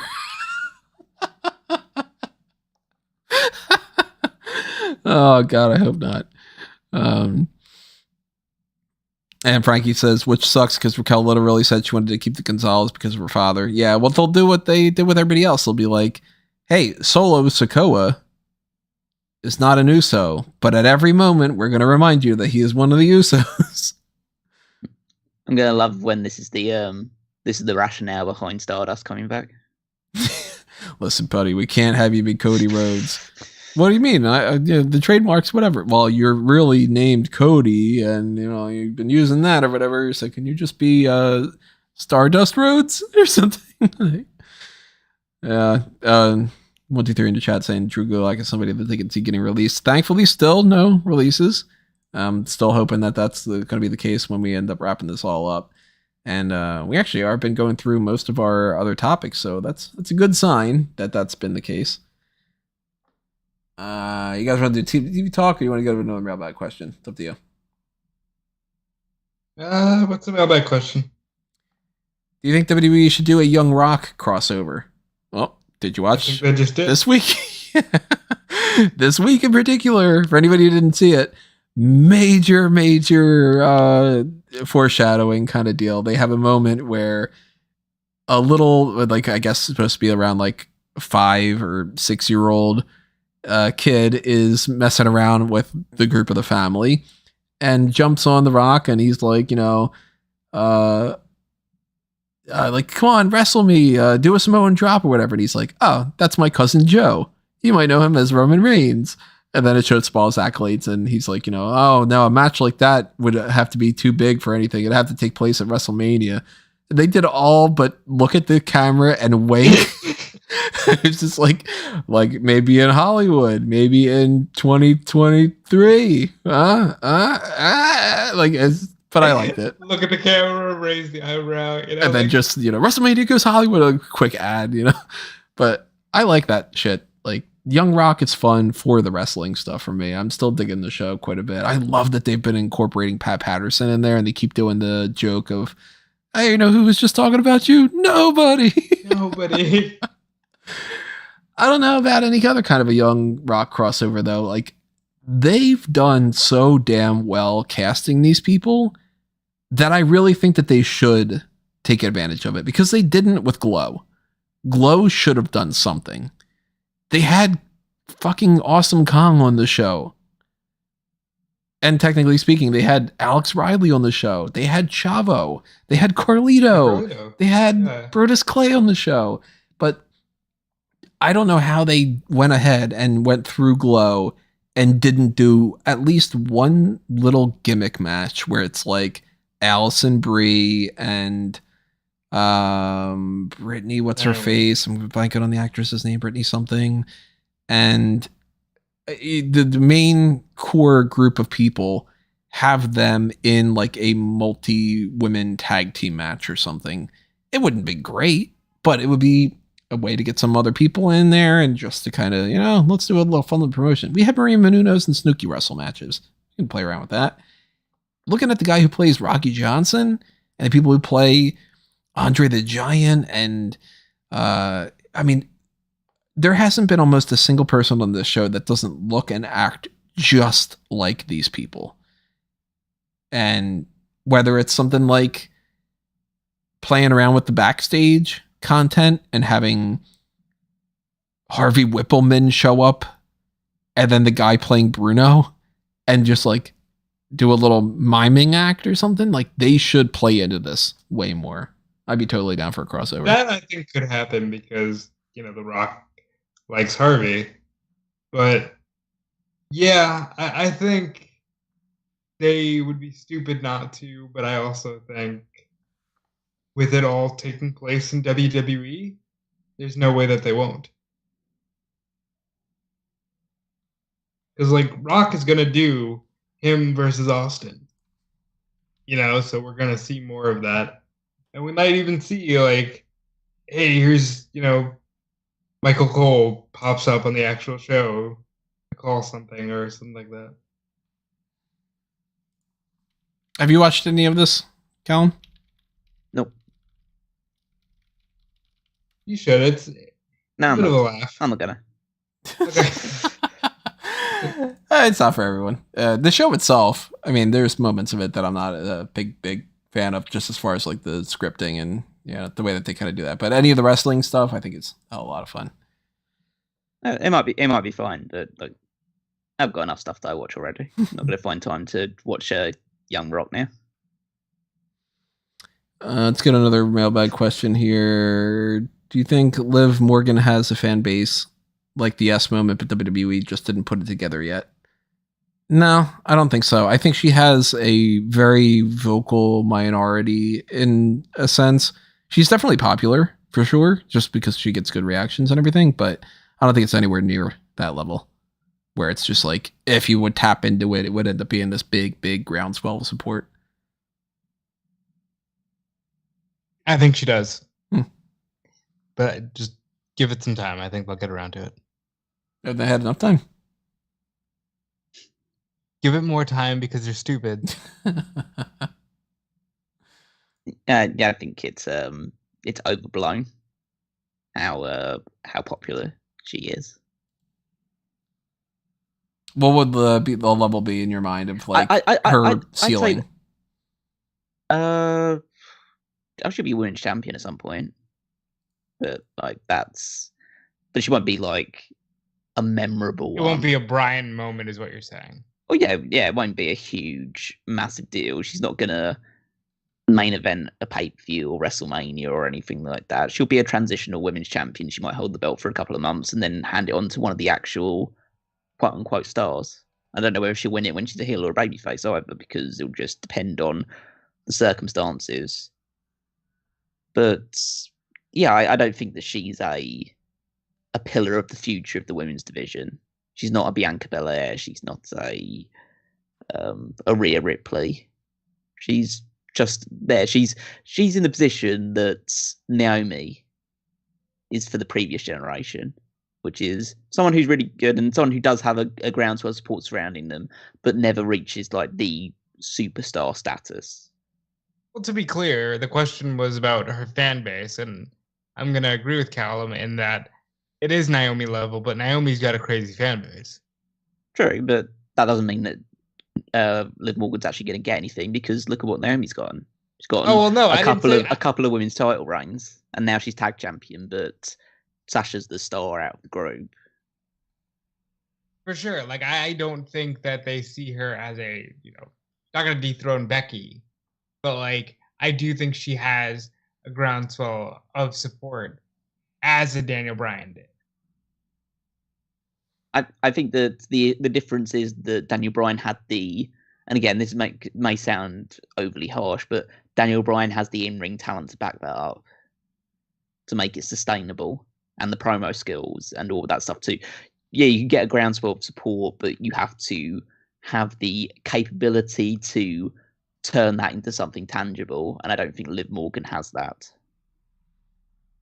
I don't even think that's the hill she's like fighting and climbing currently. I think the main thing she has to get over is the office not wanting to do anything with her, and then of course she's not going to have like 5-star matches. But in truth, I don't think that they care about that anymore. I think that might be something that helps her in the long run, because I don't think they care. Because look at the matches they're even putting on in NXT. They're not great. They're serviceable, but that's it. So what's this ROH and AEW signing? I'm seeing some buzz about. Let me pull that up. Fightful Select has confirmed that in addition to the likes of Khan and Toa Lanoa, Jonathan Gresham was in fact signed to an AEW contract. Cool. I like Gresham. He's great. A little bit more of a chance that he retains that title tonight then. Yeah, I'd say so, because I don't think that, as far as we know at the moment, there hasn't been any signing of Dalton Castle yet. So, keeping up a little bit of other stuff in the chat. Let's see. Frankie says, I think Liv could get released this year. Just push the brands together, make a mid-card title for the women, and have her win that, like what Tony said in his article. Yeah, I wrote a couple articles recently for anybody who's interested on EWN about, hey, what if they merge other titles? Just kind of a think piece on that, with the idea basically being in mind. Looking at the women's roster today, yeah, I think that's happening. Whether they're going to utilize a merged brand or not is irrelevant at this point. I think they're doing it because of sheer necessity. Like, they don't have the depth that they did 2 years ago. They, especially in the women's division, it's not there. Like, if a Nikki or a Dewdrop goes, you're down to like 10 women on Raw, 11 on SmackDown, and then Bayley and Asuka are just waiting. I don't know where they are, but they're waiting. But the issue with that being is, even though there are fewer names in the women's division, if they merge it, then it's just going to be the same 5 women at the top over and over and over again. Because that's how they operate. That's how they operate, whether it's brand split or it's not a brand split. So realistically, if the brand split ends or they merge the titles, and so there's just one united women's division, all that's going to happen is that on Raw we're going to see Bianca or Becky or Charlotte or whoever beat Xia Li or beat Shotzi, or just do that every single week, and then they'll fight each other on pay-per-views, and then the same cycle will rinse and repeat over and over and over again, because they don't elevate people. And it's going to be like, all right, well, between the Bianca Belair and Ronda Rousey, who are we going to pick as our champion? It's Ronda Rousey. So then you won't see Bianca Belair get a title reign. You won't see Rhea get one. You won't be able to experiment and give it to Lacey Evans or Raquel or anybody who would have the double amount of opportunities for it. So we see things happen in cycles. And I do think that eventually somewhere down the line, we're going to get the brand split ending again, and then we're going to get the titles merged again. And I think that they are going to realize after they do that, whenever it's, if it's a couple months from now, if it's a couple years from now, they'll realize that they do want to have more than one singles women champion, and they'll create the women's mid-card championship and whatever they call it. I don't know. I suggested that they'll probably call it something stupid like the women's power championship or something. But, I don't think it's happening anytime soon. I think that we are going to get the tag titles unified, though. I am fully expecting that. They're basically building to it. But I think that not only is that going to happen, I think that's going to stick. Because look at the likelihood that the undisputed WWE Universal Championship stays like that. I don't think it's long. Eventually Fox and USA are going to argue. They're going to be like, why is Roman Reigns popping up more on the one show and not our show? How come there aren't any title defenses? And WWE is going to try to do the thing where they're going to say, well, the United States title is the main title when he's not wrestling, and the Intercontinental title is the main title when they're not wrestling. And then they'll go, well, that's on Ricochet. And that's not the same. And then they'll give that to somebody who's, like a Seth Rollins. It's going to be a bigger deal with the mid-card title. But it's not going to sustain itself. And eventually, Cody Rhodes, his whole gimmick right now is, I'm going to win that championship. I don't think he's winning that championship from Roman Reigns and derailing the Rock plans. So if he wins... What do you mean derailing? You don't really think that the Rock is going to have another title match, do you? Rock versus Roman Reigns at WrestleMania? Yeah. I think Rock versus Roman Reigns. It's not going to be for the world title. Oh, that's not going to be for the belt. Come on. Do you really think that Roman Reigns is going to have a championship and they're not going to have the championship on the line? They're going to make that non-title at WrestleMania? They're not doing that. Absolutely. What's the point? That's why. Did the first John Cena and Rock match have the title? They weren't champion, were they? Exactly. John Cena was. John Cena was a champion. Well, he was champion multiple times at that point. No, he wasn't holding the championship. No, but he had been the champion the previous year. Yeah, but Roman's going to lose it before he gets to The Rock, Tony. See, I just don't think that he's losing it. He's losing it to Cody. I think he's going to lose one of the titles to Cody, and that's how they're going to split it. I think he's dropping the WWE Championship, and then they're going to have him still be Universal. Nope, because Cody said on Monday, I want to be undisputed Universal Champion. I think that's just that's because that's what the title is now. Well, let me backtrack here, because this is your attitude towards things lately is exactly why, even though they pulled off cool stuff at WrestleMania, like Austin actually wrestling, this is why they need to actually capitalize on things instead of saying wait till the day of the event. Because, look at your mindset towards things. You can't even potentially see anything that isn't abysmal from this company anymore. Well, see, I don't think that that's abysmal. The Rock? You don't think it's abysmal that they would have the world title on Roman Reigns for 12 months, and then if he does lose it, it's to The Rock. He's not losing it to The Rock. He's beating The Rock. He's not beating The Rock. I think he is. Yeah, he is beating The Rock. So then it's just he's still a Universal Champion after that point.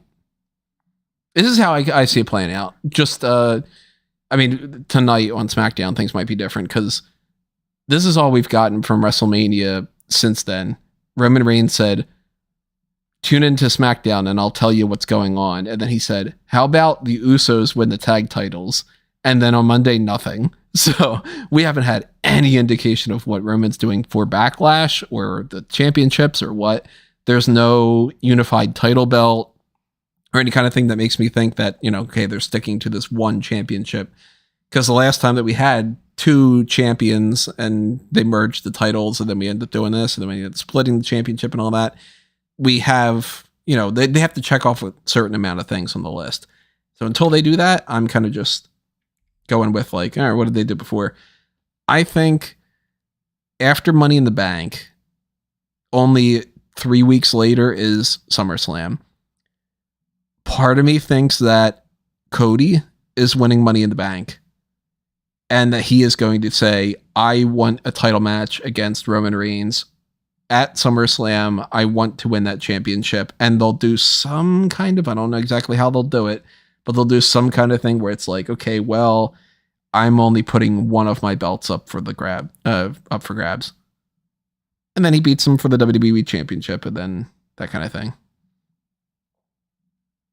But I do think that the Raw and SmackDown titles for the tag team titles, I think that they're going to be fully merged because we see that the women's tag team championship is just cross-branded and they don't like the tag team division. So if you have one set of men's tag team titles and it's just the WWE tag team division is across the board and we can put people on Raw and SmackDown and have them do a singles match or a tag team match and we can bring the challengers over and we can do that. I think that that's how they're going to play into it a little bit more. Keep the 2 world titles separate, keep the 2 women's titles separate, keep the mid-card titles separate, unify the tag, keep the tag unified for the women. I think that's going to be the case by Survivor Series.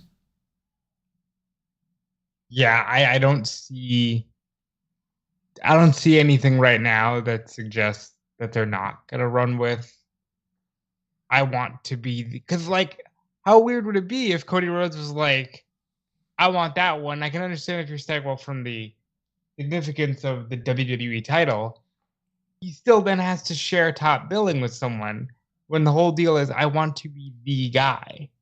You can't be the guy and,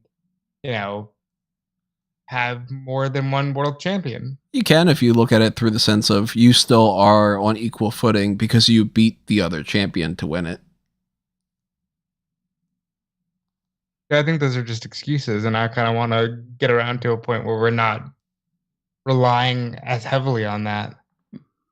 I don't even think of it as an excuse. I think that they just go, well, he won the championship he wanted to win. Like he is WWE, because he's not saying I want to be the top guy. He's saying I want to win the championship. Yes, but in Cody Rhodes' world, because he's a rational wrestler, that's being the top guy. I do think he's going to win the championship. I just think that he's winning it and then Roman's keeping the other belt. He's beating The Rock at Mania. And then that's, I don't know, maybe Gable Stevenson's the one that they plan on having beaten Roman. I don't know. I hope that's not the case. Well, your brain's all over the place. I'm thinking, I've had the same idea in mind outside of the idea of Cody and the unification thing. That's the only difference. But I'm like, all right, well, Roman beats The Rock at Mania whenever they do it. I kind of, even though I don't know 100% if this is exactly what they're going to do, obviously I don't know what they're going to do, but if I was playing it, I would do something along the lines of Cody faces Roman for the championship at SummerSlam, and he loses by count. He wins by count out because it mirrors the thing that he talked about with Dusty. And then they have the rematch at Survivor Series, and Cody wins the title at Survivor Series. Roman enters the Royal Rumble to try and get his opportunity. The Rock costs him the Royal Rumble. They have their match as a grudge match at WrestleMania, and Cody fights someone else somewhere lower down the card. Cody fights Drew McIntyre. It could be Drew McIntyre. It could be anyone. It could be Lashley. It could be Seth. No, well, probably won't be Seth, considering the fact they're already fighting each other twice at this point. But yeah, he could be fighting anybody for the World Championship. And then Roman will probably get it back by SummerSlam the following year. I'll put it out there. Like Callum said, I think that Drew McIntyre is fighting Gunther at WrestleMania. Well, I think he's actually... Well, it could be, but we could try and lean it into this hot take, which I haven't discussed, is the WWE's coming to the UK for a show in September. Mm-hmm. Which they still haven't named yet. It's very odd that they didn't do that. They just keep referring to it as, hey, we're coming, a show in Cardiff. And it's like, yeah, the pay-per-view is going to sell from people going, holy fuck, I can go to a pay-per-view. But I'm like, why haven't you said what it is yet? Maybe they're sorting the final details. Honestly, if somebody not named Cody beats Roman, I could see it being Drew and I could see it being at that show. Yeah, they could put a big UK wrestler against Roman. I don't think that would be who would win. I think they would do something where they try and mirror the SummerSlam 92 by having a big a notable British wrestler win the Intercontinental Championship or something along those lines. I would say you're probably looking at who would be a good choice. I mean, McIntyre win the Intercontinental title. We would elevate the Intercontinental Championship if you won it. I imagine it wouldn't be Butch because people in the UK would know him as Pete Dunne. It could be Walter. Or Gunther. He's well known in the UK, so they kind of would see him as like an adopted person to win the title. Either McIntyre or Gunther wins the title. I'm kind of leaning more towards Gunther is the one that beats Ricochet, and Drew McIntyre fights Gunther for the Intercontinental title at Mania. But I think that McIntyre loses to Roman at this September show, if they haven't already done it yet, because for all we know, on SmackDown tonight, Drew McIntyre comes out and he says, I'm entitled to a title shot, and they do Drew McIntyre versus Roman for the next 2 pay-per-views, and they do that at Hell in a Cell, and that kind of deal. Was Nakamura who's going to be fighting Roman next? It kind of seems like like he's going to go with the Nakamura thing, but maybe they kind of push that out of the way. I don't know. Like, we haven't seen what they're going to do with McIntyre yet either. So, Dave said in the chat says Danhausen versus Brock Lesnar at WrestleMania 39 for Roman Reigns' title. That's how they do it. Yeah. Peter thinks that Jinder Mahal is going to beat Ricochet for the Intercontinental title tonight. What do you guys think? I think there's a shot. Yeah, I wouldn't be surprised. Really? Who cares? Who the fuck actually cares? That title doesn't mean anything. I mean, it doesn't, but I don't think that McIntyre. I don't think that Jinder Mahal has a whole lot of momentum on his side. Bro, did Ricochet have a ton of momentum on his side when he won the title? Did whoever the champion was have a ton of momentum on their side when they defended the title? Sammy? Yeah, Sammy. Yeah, Sammy just won it from Shinsuke like a couple of weeks ago, and it's not like he had a ton of momentum. He'd been feuding with Johnny Knoxville, for Christ's sake. I mean, it's a lot more than Jinder, but yeah, Ricochet is not in the best spot, so. And that was only the second time that when Nakamura lost it, that was only the second time Nakamura had even defended the Intercontinental Championship. Unlike Ricochet, Jinder Mahal's on this show on ABC called Big Sky. And that's more momentum than Ricochet has. What show? It's called Big Sky. Huh. Didn't know he was on a show. Never heard of this before. What is it? I haven't watched it, but he's on it. Okay? I don't have time to watch all this stuff. I have to watch 45 hours of wrestling. Listen to all the podcasts and everything. Yeah, I don't know. I guess that's another thing we're going to figure out tonight. If the Intercontinental Championship changes hands, then that's going to be pretty interesting. I'm not expecting it to. I think that Ricochet is just being fed Jinder Mahal. But did they actually announce anything else that's happening tonight? Last time I had checked, they hadn't said anything. But then again, it's been a little bit of time. That's the only thing I'm seeing on the page right now. Breakdown of the same other kind of shit. So Drew McIntyre takes on Sami Zayn in a SmackDown rematch. Why do you even classify that? In a SmackDown rematch. Is that supposed to make you more interested? I hate that kind of philosophy. Let's see. Any TV talk that happened this week that some noteworthy stuff on any of these? We got Monday Night Raw. And NXT already went by. We got Dynamite already went by. We know the spoilers for Level Up. We know what happened on NXT UK. Monday Night Raw. Let me go ahead and double check that real quick. We got Cody Rhodes beat The Miz. We got Veer Mahan beating the shit out of Dominic. Couple changes to that card because they had the whole thing with Rhea Ripley wasn't able to show up because of some kind of COVID thing. And I forget what it was about Ray, but Ray was supposed to fight Veer and they decided not to or something. They didn't say. He just beat up Dominic and came all over him or something. I'm not seeing anything else that really happened. That awful fucking bachelorette party thing. Gah. Well, the worst thing that happened on Raw was Damian Priest versus AJ Styles. The ending of that. Where, like, AJ goes for a phenomenal forearm, Damian kicks him off the apron, then stands in the middle, then just kneels in the middle of the ring and the purple light turns on, and then it just goes, and then it's over. I don't know what the hell they were thinking with that. Yeah, it's just, yeah, that was dumb. Unlike in AEW, where Cody felt like he was the odd man out and that he was doing too much wonky shit, here he comes across like a wrestler on Saturday Night Live, and I don't know what the fuck's going on. I mean, this is one of the rare weeks we can talk about bad stuff in AEW as well, like properly bad stuff. I actually didn't get a chance to watch AEW yet, but I heard it was not a really good episode. AEW It was a good episode. Yeah, it was a good episode up until the final 5 minutes. Well, not even the final 5 minutes, final like 3 minutes, pretty much.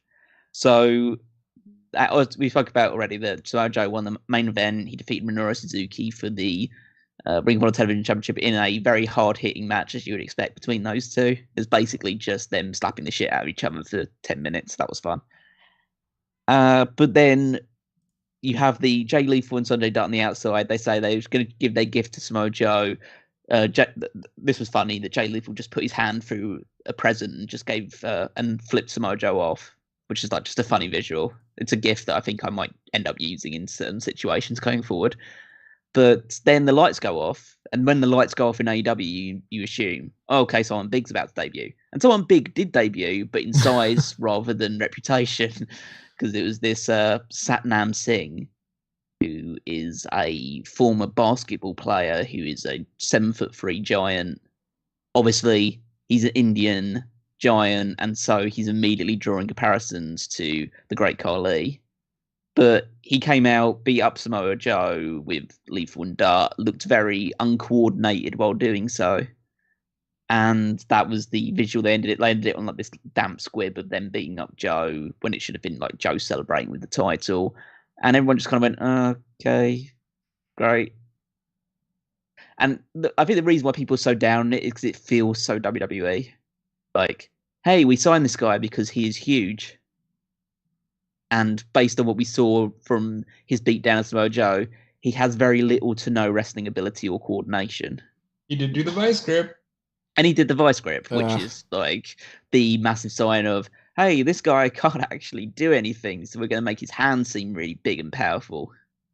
And that is very much a warning flag.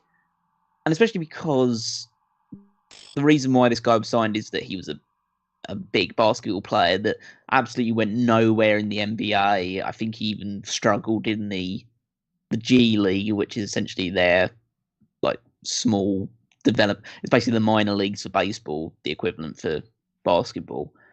And yeah, so now they've made this transition to him. I think he had some connection to like the area or the cons or something on those lines, and that's just okay.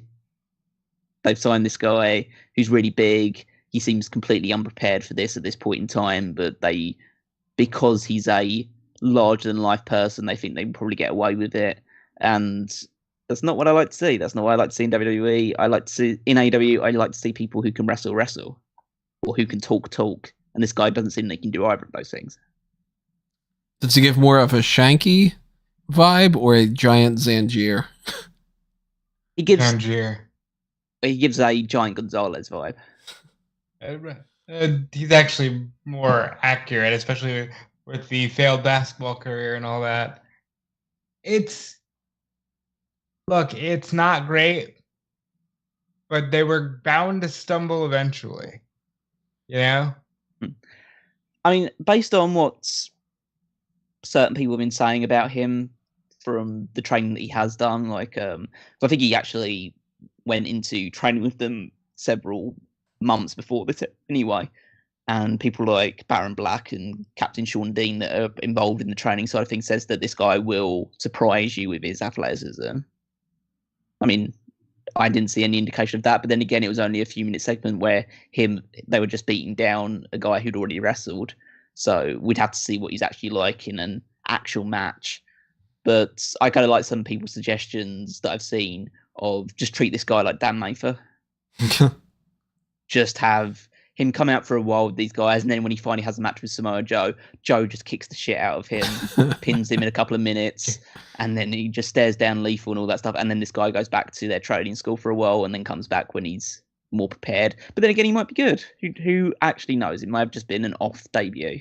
but it doesn't. Obviously, a bad debut leaves a bad first impression, and that could be he's now facing an uphill battle rather than like just somebody coming in. And I think the worst part of it was the lights off aspect of it, because I was like, oh, Malachi Black's about to kick Samoa Joe in the head.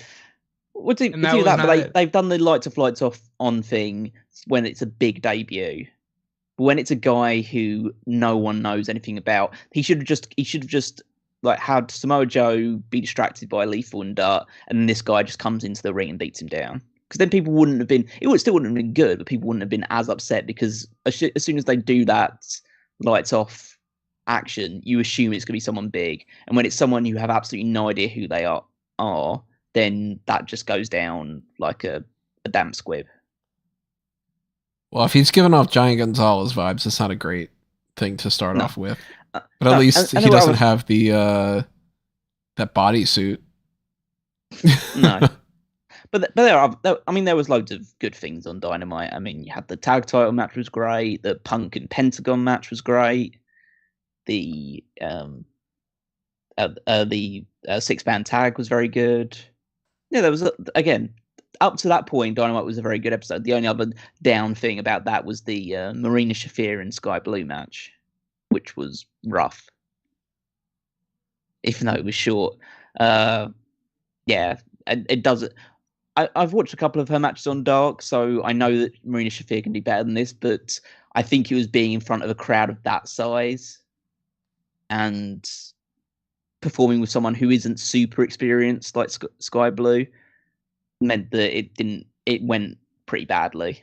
And obviously then trying to build her up to be, oh, this is a real threat to Jade Cargill's reign as TBS champion. And based on that performance, I think it would be an incredible mistake if she would be the one to beat Jade Cargill.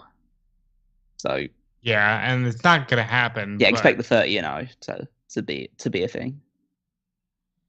What do you think about the idea of them possibly adding Red Velvet and Kiera Hogan as like a baddies stable? I think it would work, because Kiera Hogan's done nothing so far anyway. She's only really been wrestling on Dark or enhancement matches, and the crowd absolutely despises Red Velvet.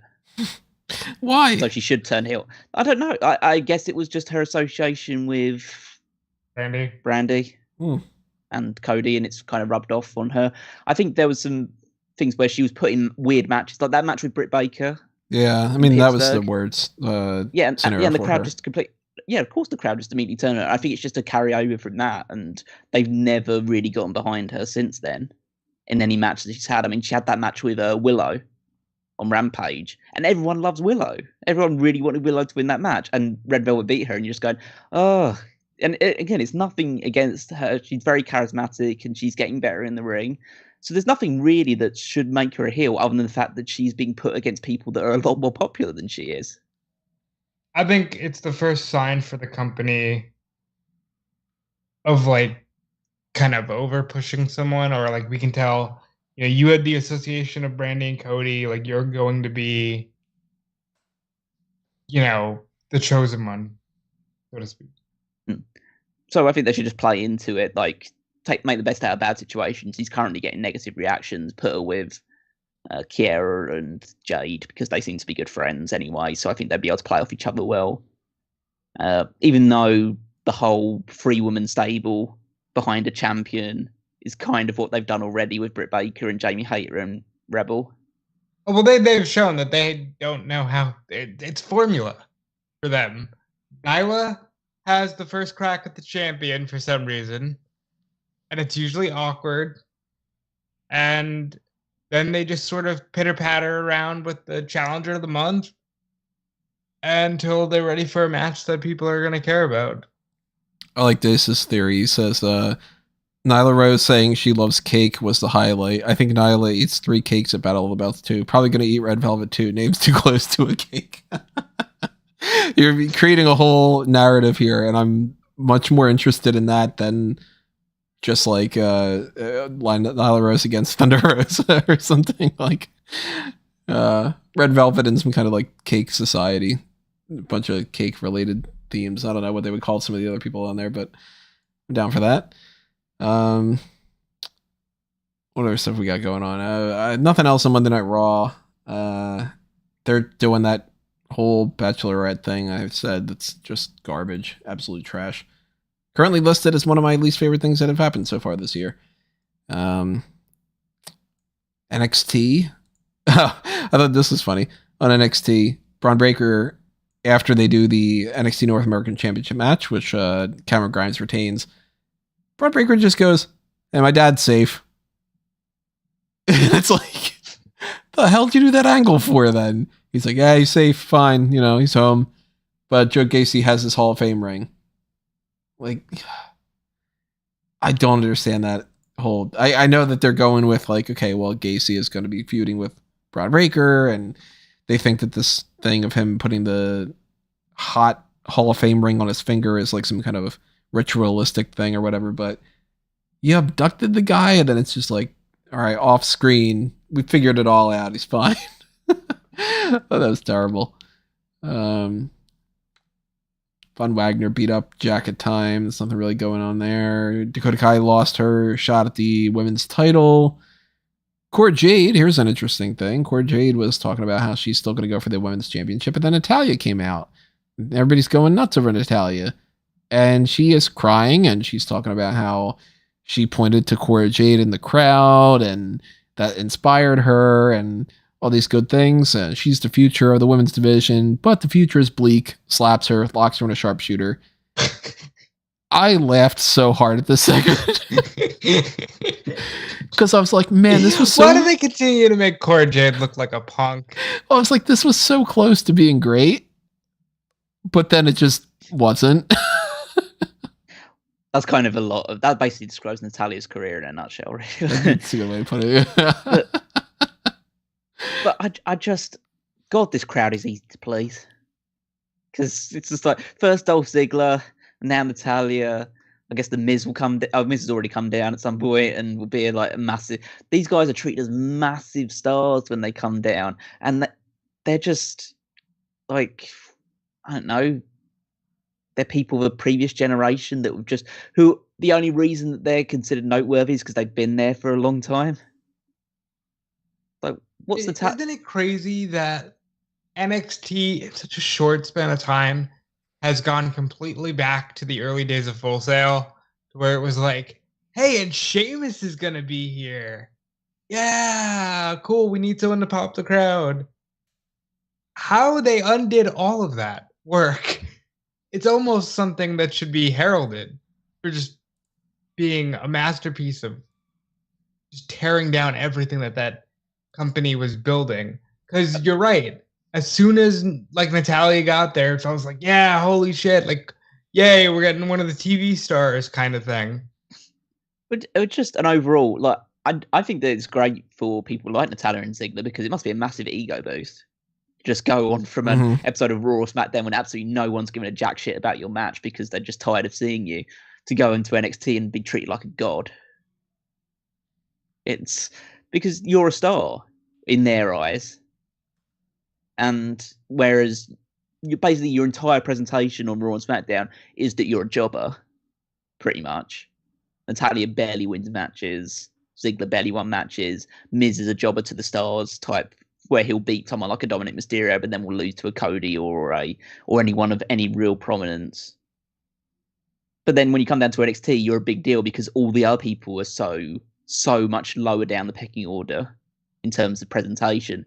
Like when you see like a Cora Jade versus Natalya, I mean, honestly, I wouldn't get behind either of them because they both don't interest me as talents anyway. But it'd be a case of people are going to get behind Natalya because they know who she is. And yeah, and Cora's presentation has been terrible throughout the majority of her run in NXT anyway. They've I think they've stopped the whole skateboard thing too. I get what they're going for. She's a massive fan. Like, Natalya pulled up a picture of herself with Cora and a tweet that she had sent her back in 2014 of like, thank you for coming to our live event. I hope to see you again. And like, yeah, cool, right? But they make this girl look like such a punk. Like, she can't do shit You know, like every time she does anything, she's immediately just like smacked down and made a fool of. And I think that that's terrible. How do you get behind someone like that? You know how I am when it Yeah, comes to age, and when it's like, oh, this kid that they're like 24 or something, and I'm like, fuck, that kind of thing. It was sobering for her to say the people that I grew up watching and looked up to, like Sasha Banks. I was like, oh man, like you grew up watching Sasha Banks, like. That's a thing. Okay. All right. We're all old. I get it, Yeah. Yeah, but I guess it'll be good for Natalia to be a more prominently featured star on there. I don't know what that means for her tag team with Shayna Baszler, but I assume she'll still be on SmackDown losing matches. But that's the role. Supposedly, Shayna's going to be doing something with Ronda soon. I saw something about that they want to tag them up. So Shayna's turning babyface. Babyface Shayna, who takes the pin for people that is feuding with Ronda. I mean, that was kind of what she did with Nia Jax anyway, so I guess she's used to it by now. Yeah. What they need to do is they need to put Shayna against Ronda so that Ronda still has a compelling match. They should do that. And what are you going to do after this Charlotte thing? They should do that to start it. After they do the Charlotte thing, have Shayna go after Ronda, have their match, and then be like, okay, now we're friends going forward if they want to do the whole friend thing, which they don't need to do. But, like, at least do the match, It's not like we got the 4 Horsewomen match. That didn't happen. Yeah, Daze is bringing up, wasn't Cora in AEW at one point. She was, what was her name in AEW? She was on Dark for like 10 episodes or something like that. Elena Black, that's what her name was? Yeah. She used to carry, what was it? She was the one that carried the little coffin, right? The little coffin. I fucking hated that so much. It was just one of those, like, why are you just carrying this to the ring and then just being like, I got a coffin. Look at it. Now I'm going to put it down. Listen, pal, at least she knew what to do with the coffin. Didn't know how to use the skateboard. I'd rather her be with the coffin. Well, that's, the coffin drop, the skateboard. She's really just pulling the Darby Allin stuff all over the place, isn't she? We also had some more of the Indy Hartwell and Persia Perota feud, where they've been able to convince Duke Hudson and Dexter Lumis to form a tag team now, which is the next logical step. It's better than some feuds. They're not all in bed together yet? Not quite yet. Yeah. But I tell you what would help them out in that, if they really wanted to make sure, would be if they checked out our sponsors for this episode, Manscaped, and picked up some of the stuff that they have over there. And we're going to actually transition to something a little bit different here. I got a little video that I want to show you guys, talking about a little bit of Manscaped stuff. So we'll be back in a moment after this. Hey there, everybody. We are actually going to be recording a little bit of an unboxing, but it's going to happen over the course of a couple videos here and there. We want to show you guys the box that we have from... there's no label on here. From Manscaped, obviously. We have this up on the screen. Everything that we're going to be talking about for these next couple of things we're going to show you over the course of these next couple of ads are the same as what it always is. 20% off, free shipping, no matter what it is you order on the site. Just use the promo code SMARK.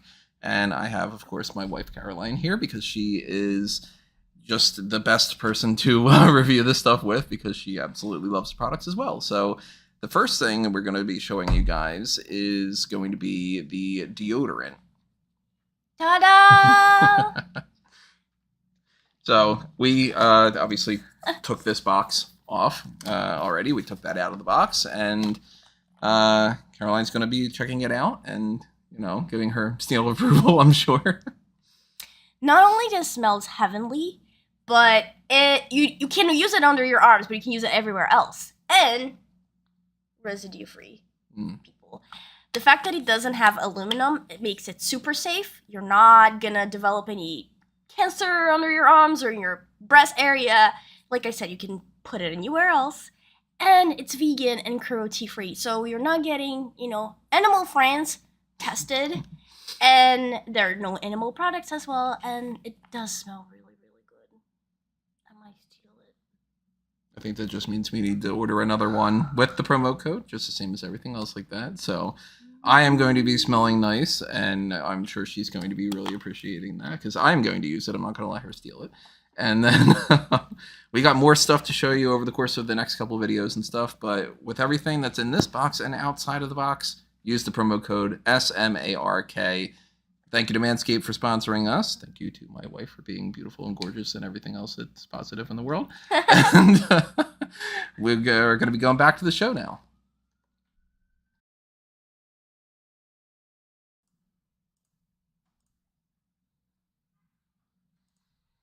And we are back. Thank you for checking that out. Thank you to Manscaped and everything else like that. Let's talk about it in the chat here. Peter says, can't use Manscaped on a hair losing strike. I will not shave until WWE acknowledges me. Peter, when you do, use Manscaped. Definitely use that promo code.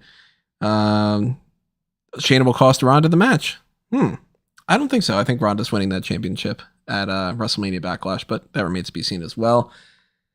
What else happened on NXT? Creed Brothers. The tag champs. Were beating the shit out of everybody on the gauntlet match. And in very true WWE fashion, as soon as this ended up being the case where we talked about this with the Nash Carter release, it was like, all right, well, the Creed Brothers felt like the obvious picks to win the championship.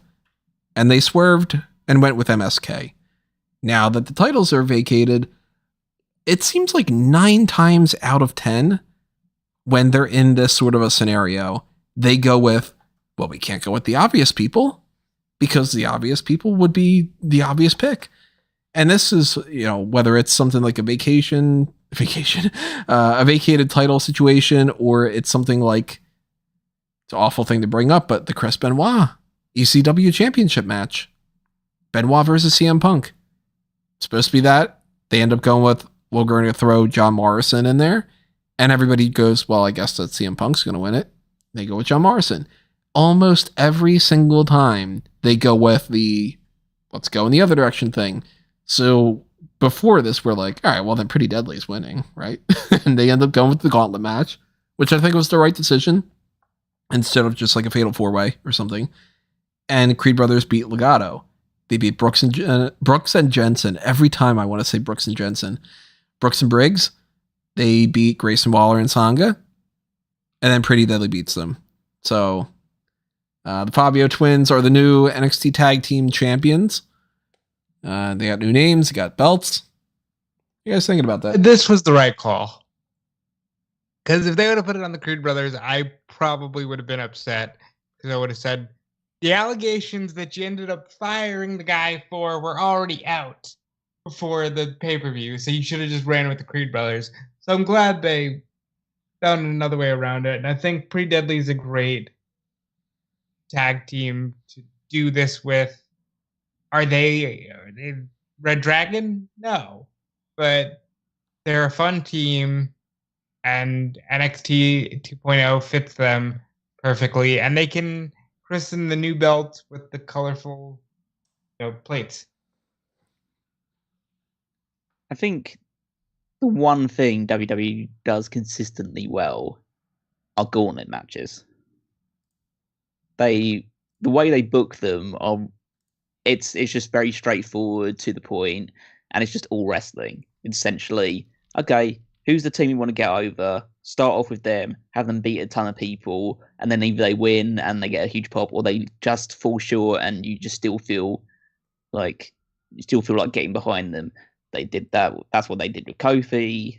That's what they've done with Rhea Ripley in the past, and they've used that to turn Shinsuke Nakamura babyface. They do that so well with gauntlet matches, and they've tried to do it here as well. And we'll wait to see what effect this has on the Creed Brothers in becoming more sympathetic babyfaces.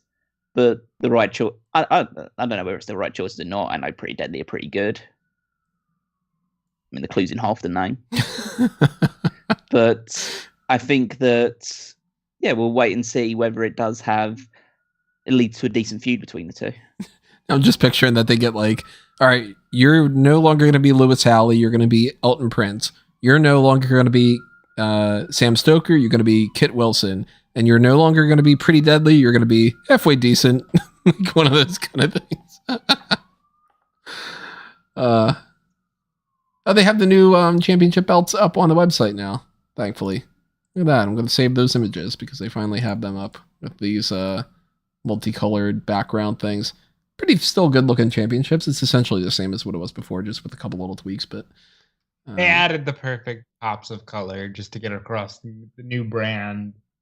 All that. And they tweaked the N and the T.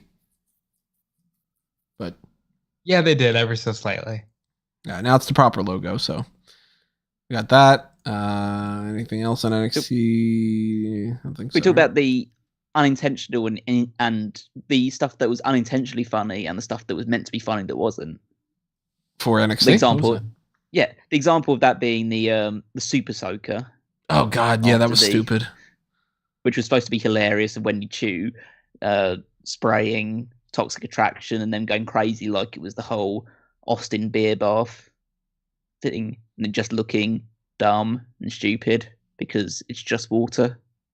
And not being hit you at a very hard velocity. I hate it so much. I think I even tweeted something about it too at the time where I was just kind of like, why are people acting like they're not used to water? You get a shower every day, don't you? You know, like they're all like, oh no, like have her. Oh, she squirted her with piss. I don't know. Like it's something where it would be like, oh no, why do I have this all over me? Like, yeah. I mean, based on Mandy Rose's timeline, she basically spends half her life somewhere near water. So yeah, that's true. But she doesn't get in it as often. That's the thing. If she got splashed, then people are dumb with that. You know, it's like that whole thing of like somebody showing off in a bikini and then being like, "You can't see me in a bra." Like, what do you mean? You know. But then the unintentionally funny thing, which is the Lash Legend and Nikita Lyons segment. Which is like Nikita Lyons is giving an interview about what happened with Lash Legend, and then Lash Legend just comes in from out of nowhere, kicks her, like Nikita goes flying over the chair. It's just absolutely such a hilarious bump. Like it's like the thing that happened last year of Eva Marie falling down in that. It's the complete opposite of that. It's like the velocity at which she hits it is, but like credit to her, she took a hell of a fly for that, but that's just shitty that this is going to continue because I was hoping it was kind of a one and done thing. These two are getting over, and they're gonna be the new era women for certain people, because I see people that are really into it because they're into just the vibe that they bring with their presence rather than their in-ring work. And my God, it was hysterical. She's talking and just stops, gets booted to high hell, and just fucking. I like it. I don't like the matches, but I like the segments. Oh, Nathan Fraser is coming to NXT. That's another thing. Bro, they are totally merging NXT UK quietly. I'm convinced now they're just quietly going to fold NXT UK. I think that they will too.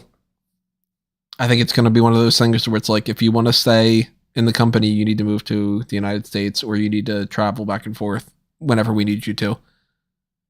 Because I think at some point they'll do it with like Ilya against a champion, and that'll be like, okay, one NXT to rule them all kind of thing. Maybe like an NXT Worlds Collide. We're going to just merge kind of deal. Yeah. Because it's not like the Heritage Cup is something you need to really keep around. You merge that with the North American Championship. You merge the world titles. You merge the women's titles. You merge the tag team titles. There you go. You're done. And I wouldn't have thought that, except they got Pretty Deadly. They got Kaylee Ray. They got A-Kid was there twice, I think. A-Kid's there. Now they got Nathan Fraser coming. Gunther and Imperium and Grizzled Young Veterans are over there more. Tyler Bates spent tons of time in there, so he might be willing to go back. I think that they're just like, fuck it. Let's figure out how we can keep these guys, but try to quietly do away with the brand. Dace's prediction. In 2 years, Roman Reigns will be your Comcast Universal Champion, and NXT will be called Cox Wrestling, pretending it's not Comcast, but we know that it is. Maybe it could be Dr. Cox Wrestling. We can just get some Scrubs crossovers. Cox Wrestling, I think that might evoke some. Might get some more. I'd be totally down for Dr. Cox to be the general manager of NXT. And somebody's like, I deserve a championship shot. And he'd be like, wrong. Just calling all the just calling all the male wrestlers some innocuous woman's name. Yeah. Who'd be the JD? Who'd be the JD of NXT?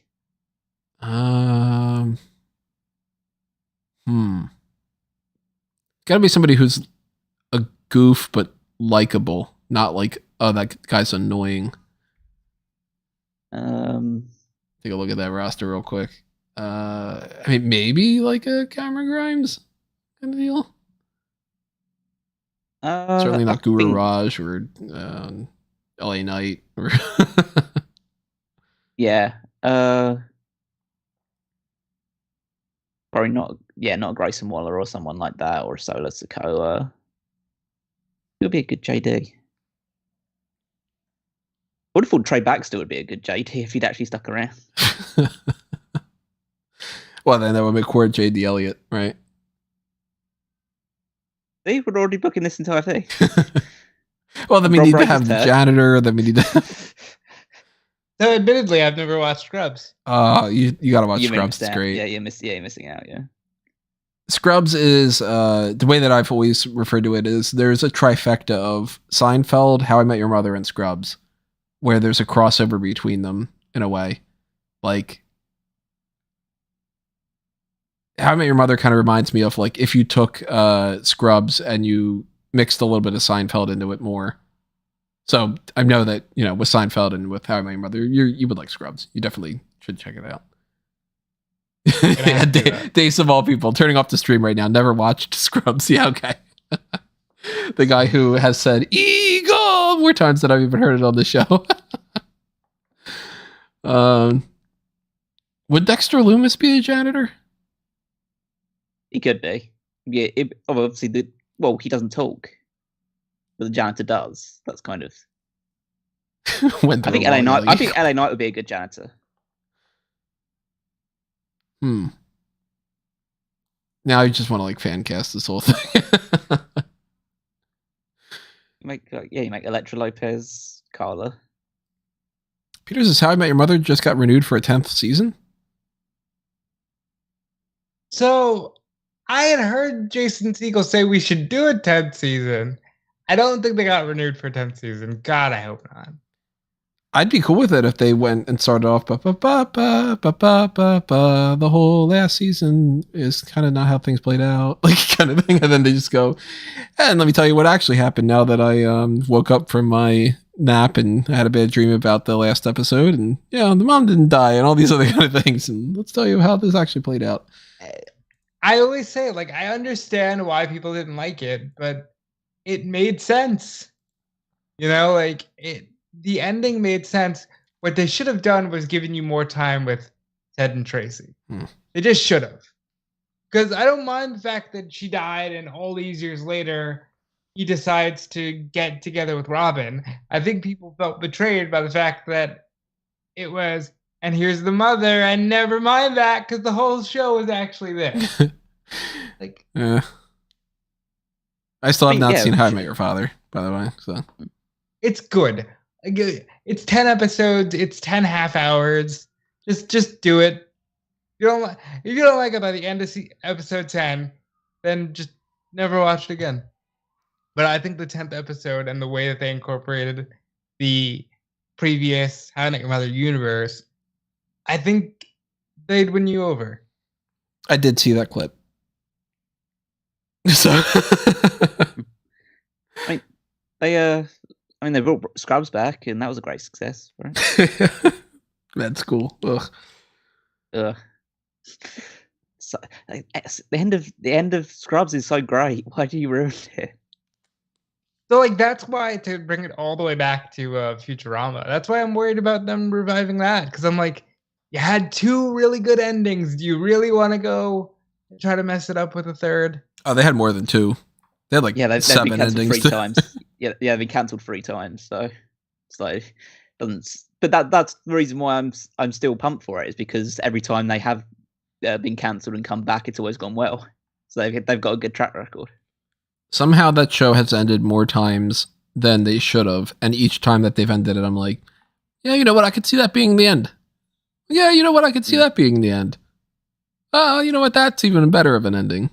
So yeah. If they last one season and it ends up ending, I'll probably be like, that's a lot better than the time loop thing. Yeah, I'm basically just going, okay, it'll last for a season or two, they'll go cancelled again, and then, but just like, okay, if there's like half a dozen or a dozen, somewhere between half a dozen good episodes out of the new ones that come in and they end it well, then it's just okay, that was worthwhile. Let me take a look at another, see if there's any other mailbag stuff to touch upon here. I know we have some other questions that we just didn't get around to yet, but well, since we're talking about that, like I guess I should read this tweet from about maybe an hour ago. Okay, from 42 minutes ago from Sean Ross Sapp. I know a lot of people have been concerned about WWE release day, including much of the talent. At least one higher up told me that they didn't know of any releases set to happen. So if you'd like to take their word for it, you can. Yeah, I'm assuming that at this point we haven't heard anything. It's 5:15. We probably won't hear anything today, but there is always that caveat. For all we know, right after SmackDown, there might be something. Bro, August 6th of last year, I was at a barbecue and SmackDown's on, and all of a sudden it's like Bobby Fish is gone and Trey Baxter's gone. Like, you never know. Mm-hmm. But I don't think it's happening today. I just think it's sad that Sean had to tweet. I know a lot of people are concerned, including the talent. Right. I feel very uneasy about him ending up in a role where he's like the conduit for all that, because it's fucking sad. Like, these people shouldn't be that concerned for their jobs, where they're asking a source like Sean. By the way, nothing on NXT UK worth talking about. Like, same as they're going to do a 2 out of 3 falls match, which those are typically good. I've said a lot. NXT UK is the best in-ring show. They're leaning heavily into gimmicks right now. There's going to be a brawl thing with Gradwell and Kenny Williams. There's going to be how did they word it? It was a world of darkness. Is that Isla Dawn and Miko Satomura? They're still doing Nice. this empty arena thing with Dragunov and and Jordan Devlin. So they're just going to play into gimmicky things like that for a little bit, which could be kind of fun. But at the same time, I'm also just kind of like, and our main event is Teoman against A-Kid. And I'm like, skip. Teoman won. Okay. I don't give a shit about that. But SmackDown could be interesting tonight.